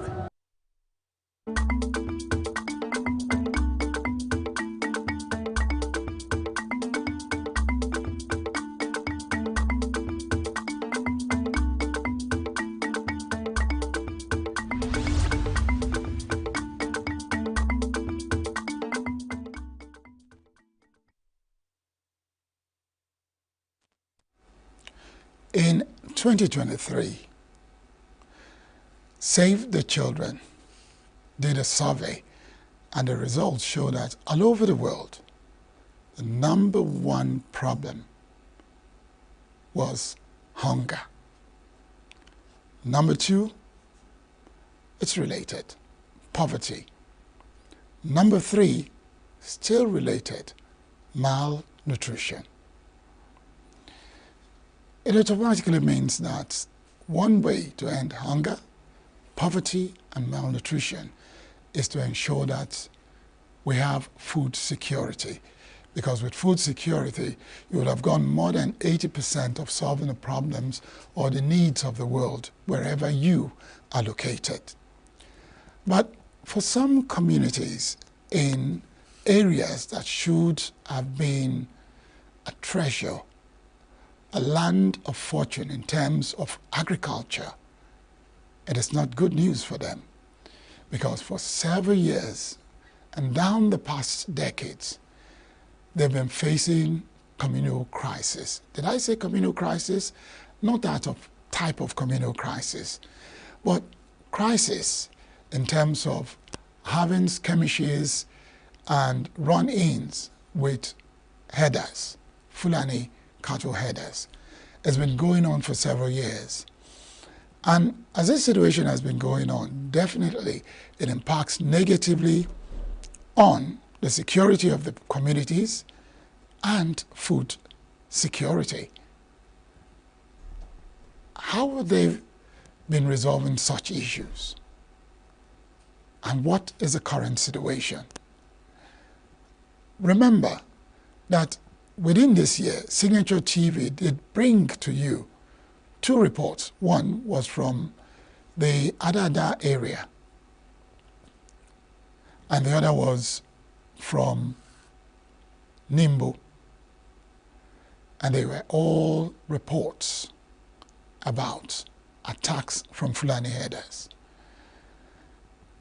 Abi community in Uzuwani and other communities surrounding that area, which also includes Nimbo, they've been facing countless attacks, and it's affected their agricultural output. Every of this community I've mentioned, whether by name, are in ENUGU state. But each time you hear that action is being taken to either stop the attacks or ensure that peace returns to these communities so that people can go about their lawful business. But it doesn't seem to be what is happening or the situation on ground. And that's why our conversation this afternoon, we're looking at insecurity and the impact on food security. With me is Chris Otazi. Chris is a lawyer, but Chris is also the President General of Abi community in Uzowani, local government area of Enugu State. You're welcome, Chris. Thank you so much.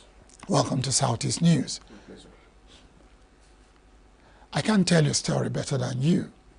So I'm asking myself, why don't you tell us a bit of history on how Abi got to the present position in terms of scarcity of food and becoming refugees in their own homeland? Thank you so much. Yes, I'm privileged to be here this afternoon.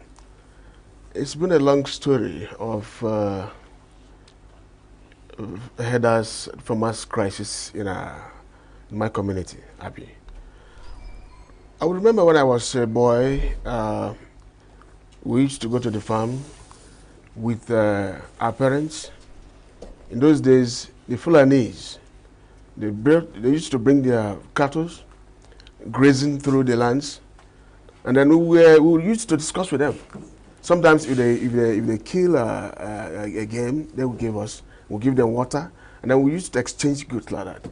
They were friendly then, but about 20 years ago, the story changed. The story changed. Then what changed? They started destroying our crops. And you want to question them, why would you do that? Then they will face you squarely. Is it that you run for your life, or they will harm you?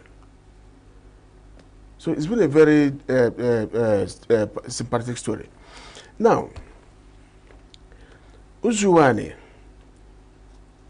was the first basket of Enugu State. Yes, I'm bold to say that.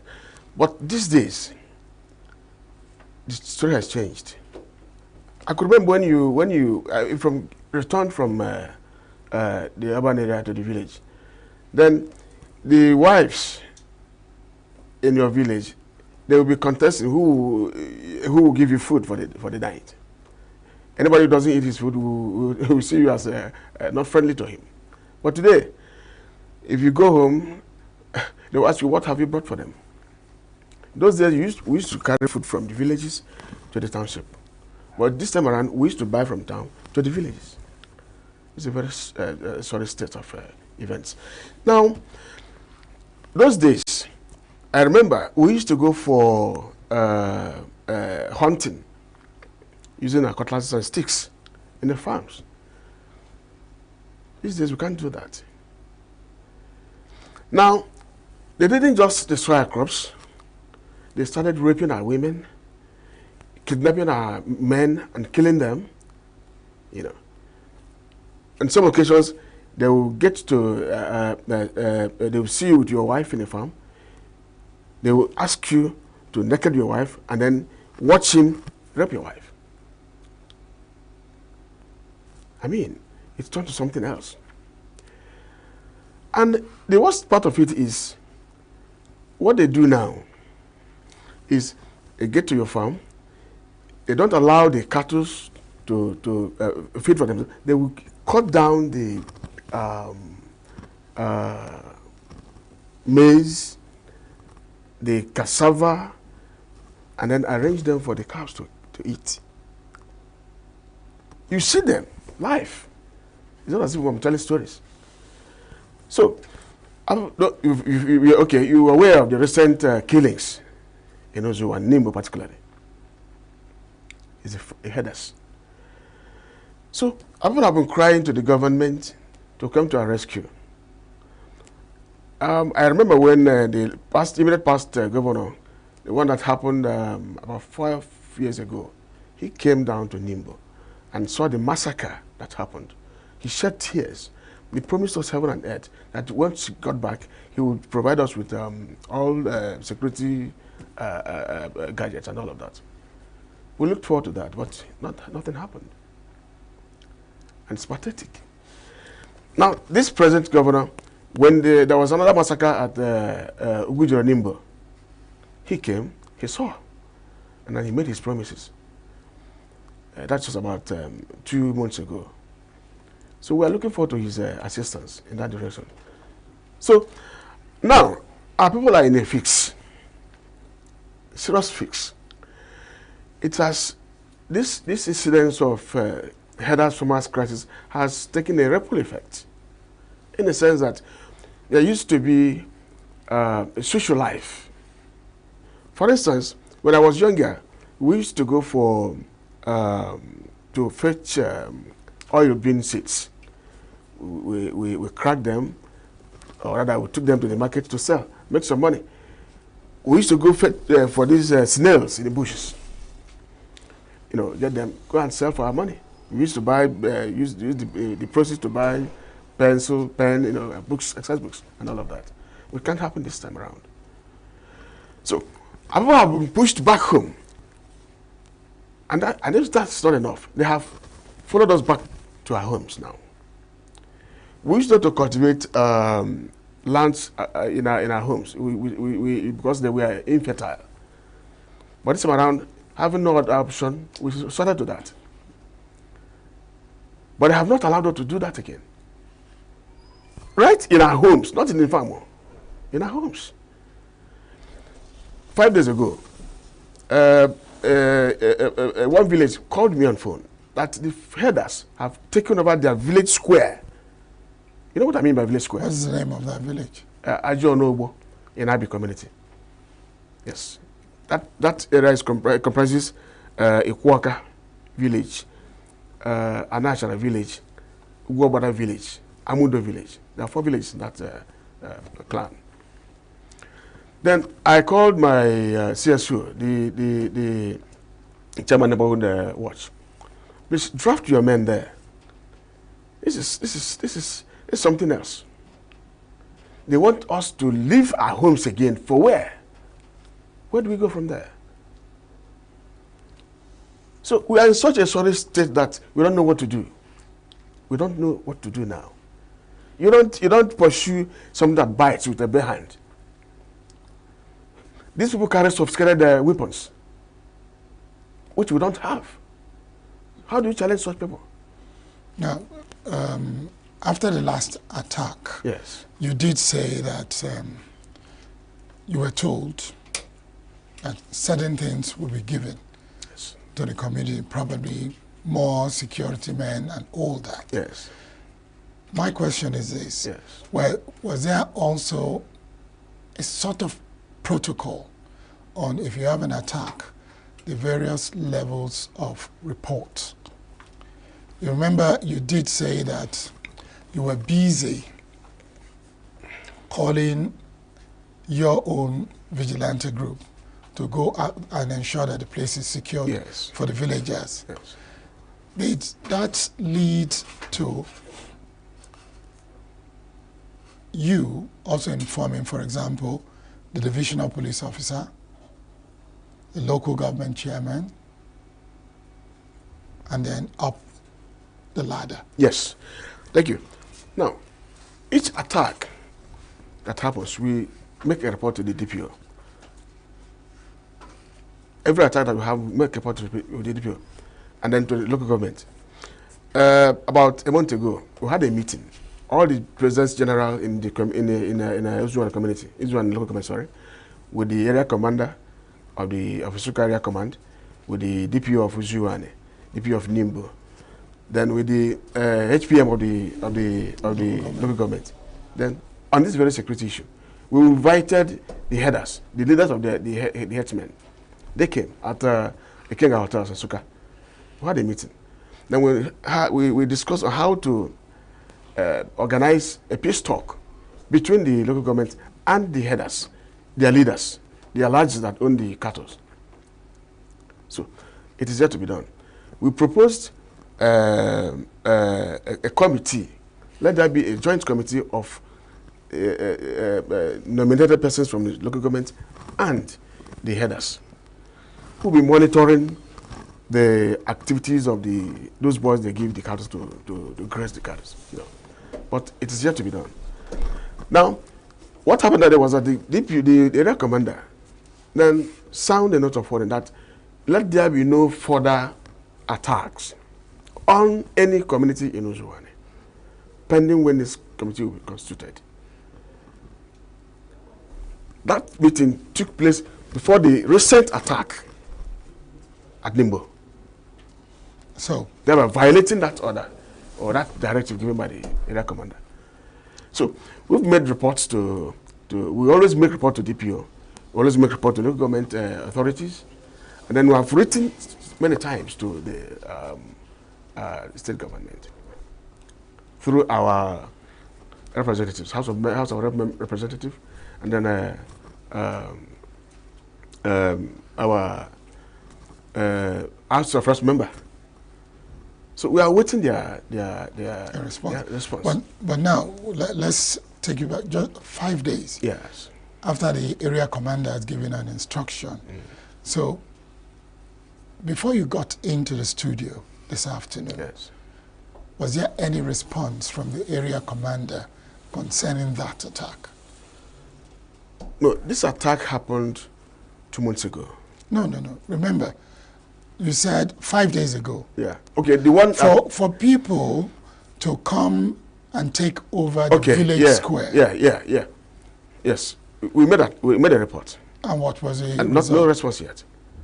No response yet. From the area commander? From the area command. So have you escalated your report to the governor? No, we have not. Why not? This is it. We want to... We now scheduled a meeting with the area commander to hold Monday next week. Why? Do you know why I'm asking? No. You are in your own house. Yes. And somebody barges in, gets into your sitting room and makes himself comfortable. Somebody you don't even know. Yeah. And you were told that in case your neighbor is looking for trouble, you shouldn't attack, but you should report as part of a peace-building process. Yes. And you've done that. Yes. So why is it taking close to a week before a meeting is being called? We are waiting the convenience of the area commander. So that's why I asked, why has it not been escalated? Well, ours is to make a report. We have lodged the report. Then we have told the area commander the urgency of the matter. You understand what I mean? So are the people still there right now, as we are talking? No. After I made the call to my CSO, they went there, asked them to leave our place, our home. And this is not farm. Go back to the farm. You've chased us from the farm. We've returned home. Now you pursued us down to the home again. So please go back. You are looking at trouble. We don't want any trouble. Go back to the farm and then I wait when we invite you. Good thing. The CSO spoke with one of them. Said, we have made a report to the police, and police is about inviting your leaders for a peace talk. So please await the result of that peace talk. We don't want to make trouble with you. We need to define areas of cooperation with you. And this is it. This year, we want to farm this area of our farm. Then graze on the other side of the farm. Not near there. We're not asking you to leave our farm entirely. But it seems this doesn't go down well with them. And this time around, we are saying they have to leave our farm entirely. We no more want that cooperation since they have rejected it ab initio. So if they had accepted our proposal, it wouldn't have escalated to this level. No, but let me have one thing clear. Yes. So they've left the village square? Yes, they have. Okay. As of 2 days ago. Yes. You know why I wanted that cleared? Because if they have left the village square, then I can understand if you are waiting till Monday to have a meeting with the area commander. Yeah. But not if they were still at the village square. No, they're no more there. Now, this situation has been going on. Yes. Apart from the area commander that has been calling for meetings and looking for peaceful ways of resolving this issue. Yes. What has the state government done? Well, the state government has given us promise. We are yet to see promises. Promise in that what they form? that they will provide maximum security for our farmers. In whichever form they will do it, I do not know yet. Now, the local government in the person, okay, the local government has formed a security. The local government of Ujuwane has now a security committee led by the Senator Chuka Otaze. As a matter of fact, we used to have meetings every Saturday. And in that committee, the senator has taken it upon himself to reach the governor. Because getting to the governor is something else. I mean, it's always an uphill task. Oh, why did you say so? I say so because the protocol involved. You come, you book an appointment, you come. I mean, it takes days before you can get to the governor. Sometimes the chief of staff may not even remember that you made a booking. I'm sure generally it's not easy to have access to the governor. Well, the governor may not be the reason. I don't want to digress, but okay. Let's focus on how to get peace back to the community. Now, this security committee is doing everything possible to see that Uzuan is secured. You know, now we're not relenting. We want to take our own security in our own hands. The committee set up is trying to source for funds from philanthropists, from non-governmental organizations, from within us, to raise funds, to be able to buy. We need to buy instruments like drones that will assist us know where these people are coming from. Because what they do is they will ambush us. You understand what I mean? They will ambush us. You're going to the farm to harvest something. Okay, just about 2 months ago, some people summoned courage to go to the farm to harvest palm fruits. So this herders got to them and said, go back home. We don't want to see you here again. We want to take over your farm. And that's our mission here. This farm now belongs to us. Take this message home to your people. You get it? No, I don't. Okay, so this is... No, I don't. Because why don't I get it? Remember the analogy I gave you. This is your house. Yes. And a stranger comes into your sitting room and it's okay. Now, the question remains, what efforts have you all been doing, apart from setting up the committees, looking for funds to get drones? What you need to understand is that, remember I said, the survey showed that the biggest thing in the world is hunger. Yes. So now, you're not going to your farm. Yes. And you're contented to be at home. I wonder how that works. Okay. Now, what you have... And then lives have been involved. Yes. So I still wonder how that works. What you intend because now? It does appear, okay. It does appear as if, yes, you want peace to be enthroned in your community, but you are also relaxed. Why am I saying that? Simply because I give you a timeline, and I'm not keeping to the timeline, and you are contented to watch. So we are not sitting, this is a very delicate issue. The herders, farmers' crisis is a very delicate issue. It needs to handle it. So how can we bring it to the top of the table, the front burner, so that everybody that should be part of a solution gets involved in playing the roles they are supposed to play, so that your community, Abi, and all other agrarian communities who are supposed to be the food basket become the food basket. Yes. So what is stopping everybody from playing their roles? Well, what we intend to do now is this. We are devising a means whereby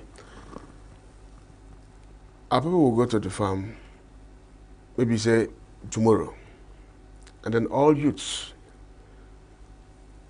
all men will now accompany the farmers to the farm, guard them till they finish their farm activities and will come back. So because if they are left alone to fend for themselves in the farm, incidentally this may come upon them. So now, to your question, how to get everybody on board to seek solution to this problem, we call on government of the Southeasterners, because now it's no more peculiar to a particular state or so. So it's a general problem suffered by all.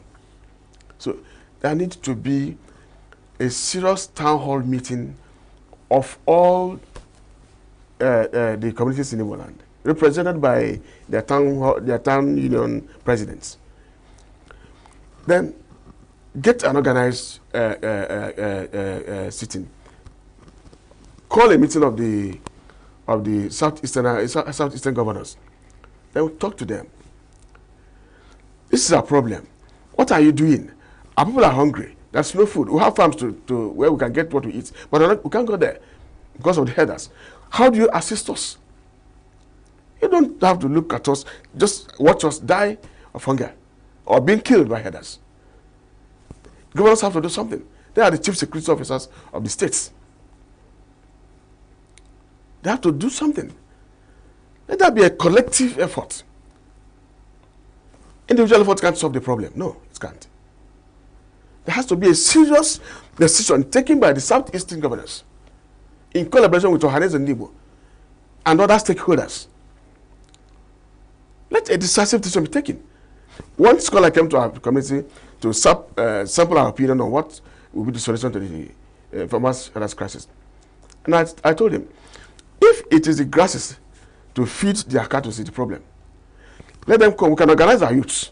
They'll harvest, they'll cut the grasses, they will get their lorries. They pay our use, they cut the grasses and load in their lorries. They'll go.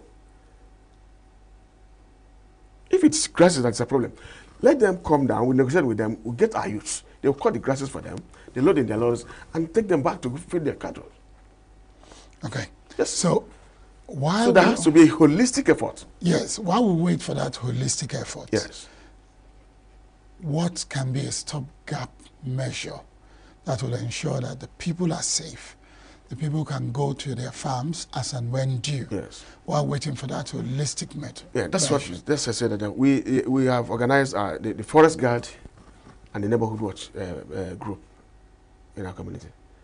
So they will now be going on surveillance in the farms. We have shared the duties for them. Some will go in the night, some will go in the morning.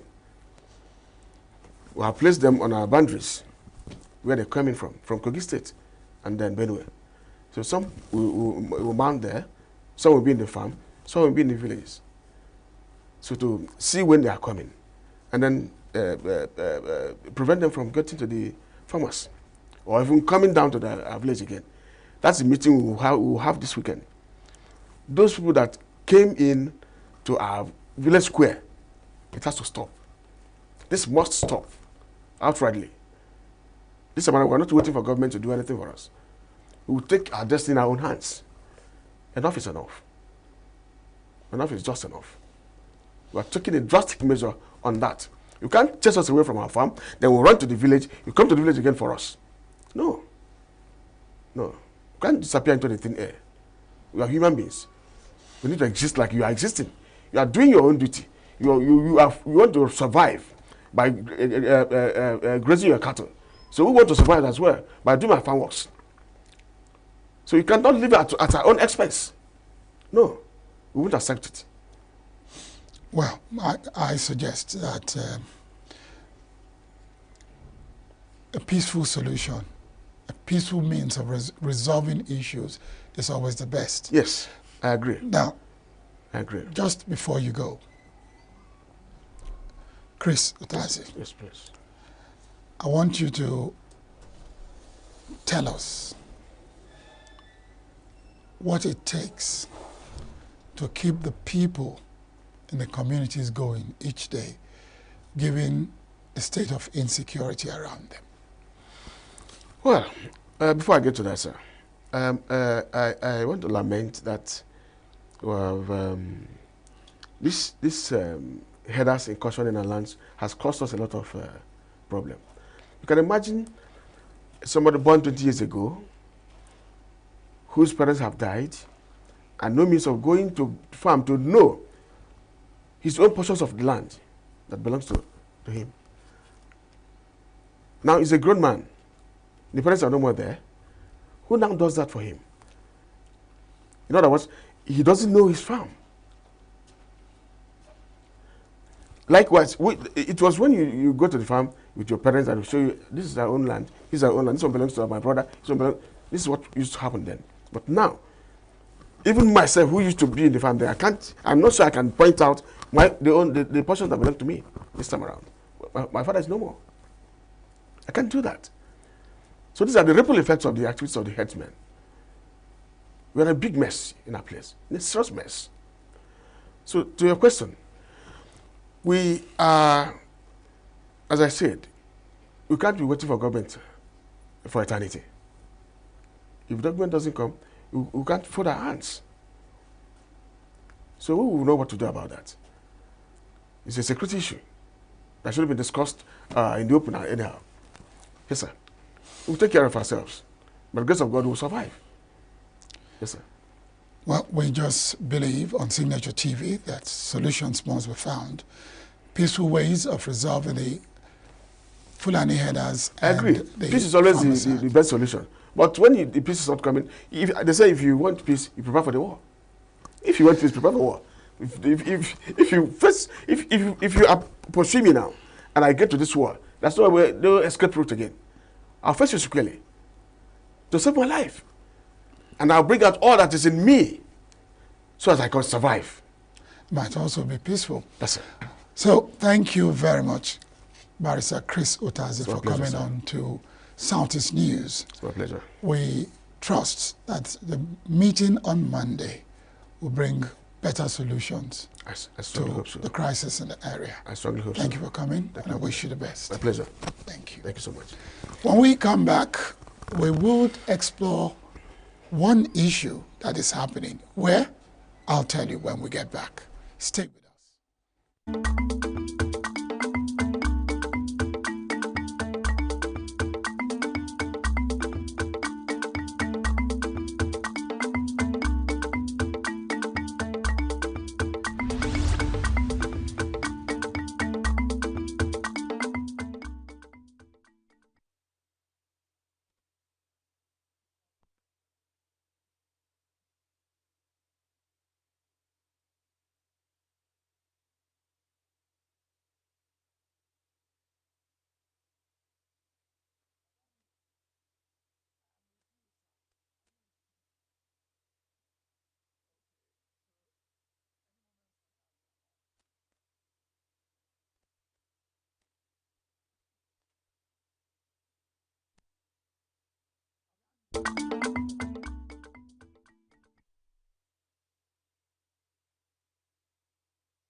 It was a sad day in Njikoka local government area when a Sienna crashed into some people at Oyago Market, Abagana, this morning. Very sad story.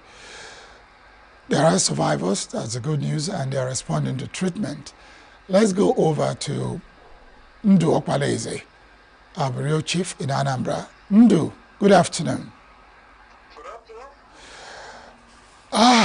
I don't really know. How did you cope with the scene of littered wares and people dying and injured this morning? It's not the best way to start a day.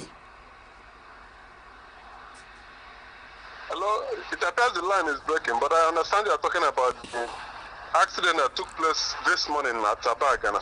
Yes. Market, precisely. Yeah, it was a beautiful sight and rammed into market women and children who were doing their business, albeit illegally, by the roadside there. It was something that, nothing to write home about. Very many of them, as you must have seen in the video, were hurt and others already mugged. That's the situation. It's a very sad one, very sad one. Now, one issue about village markets, I always wonder why they leave where the stalls are and always come to the roadside, which is very dangerous. I wonder why they do that. I don't know why this line is.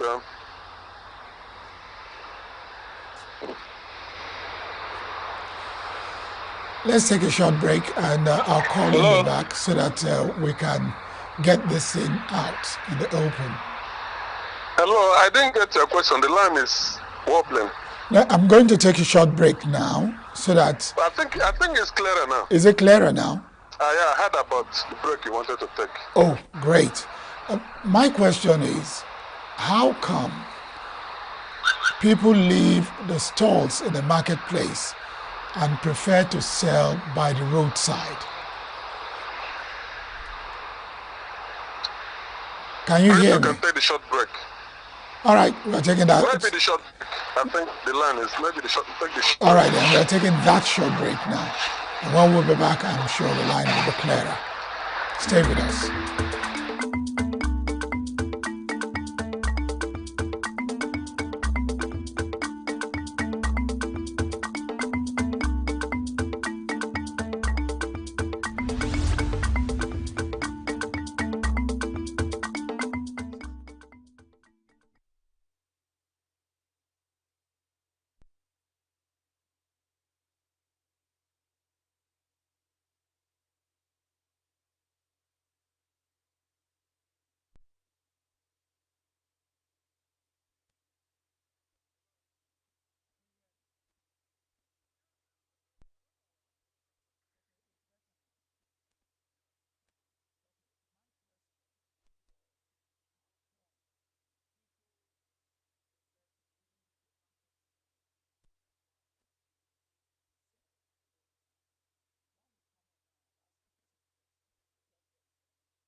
People leaving the market. It's good we have Undu on the line now. Undu, so my question has always been, why do people leave this market stalls and prefer to sell by the roadside? Okay. I don't have, I'm not speaking on their behalf, but some of the reasons one can adduce is one, at times these are petty traders. They're trading on tomatoes, peppers, and other food condiments. Some of them can ill afford to pay for market stalls. Some don't have. I am not speaking on their behalf. But then again, some others they feel that it's only when they're very close to the road that people can just stop by and pick. This, for me, is an erroneous impression. And I think government has been fighting against that in so many ways. In some of the markets along the road like that, they have put barricades so that people cannot cross the gutter side towards the road. For this place, it has not been so, and it happened like this. So most of the time, they come out there thinking that people can easily pick along the road without going inside the market. Another one is that some of them can ill afford market stalls because they are selling like hawkers on trays and baskets. Okay, well, it's really a sad day in Njikoka. But yes, I just have to let you go, Ndu. We'll get that update tomorrow concerning the incident at ENUGU. But for now, I want to say...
You go to some of our public institutions, because you want to, the tuition is free, the laboratories are almost empty. So when you pay money, just like an investor, when you pay, you ask for value. When you see buses in the nation's capital, buses are designed to take 50 passengers. Sometimes you have over 110, 120. That's because they are highly subsidized and free. For me, subsidy, yes, but free, highly no. It shouldn't be free. And this is the only way to be honest, because we're preaching about sustainability. If it is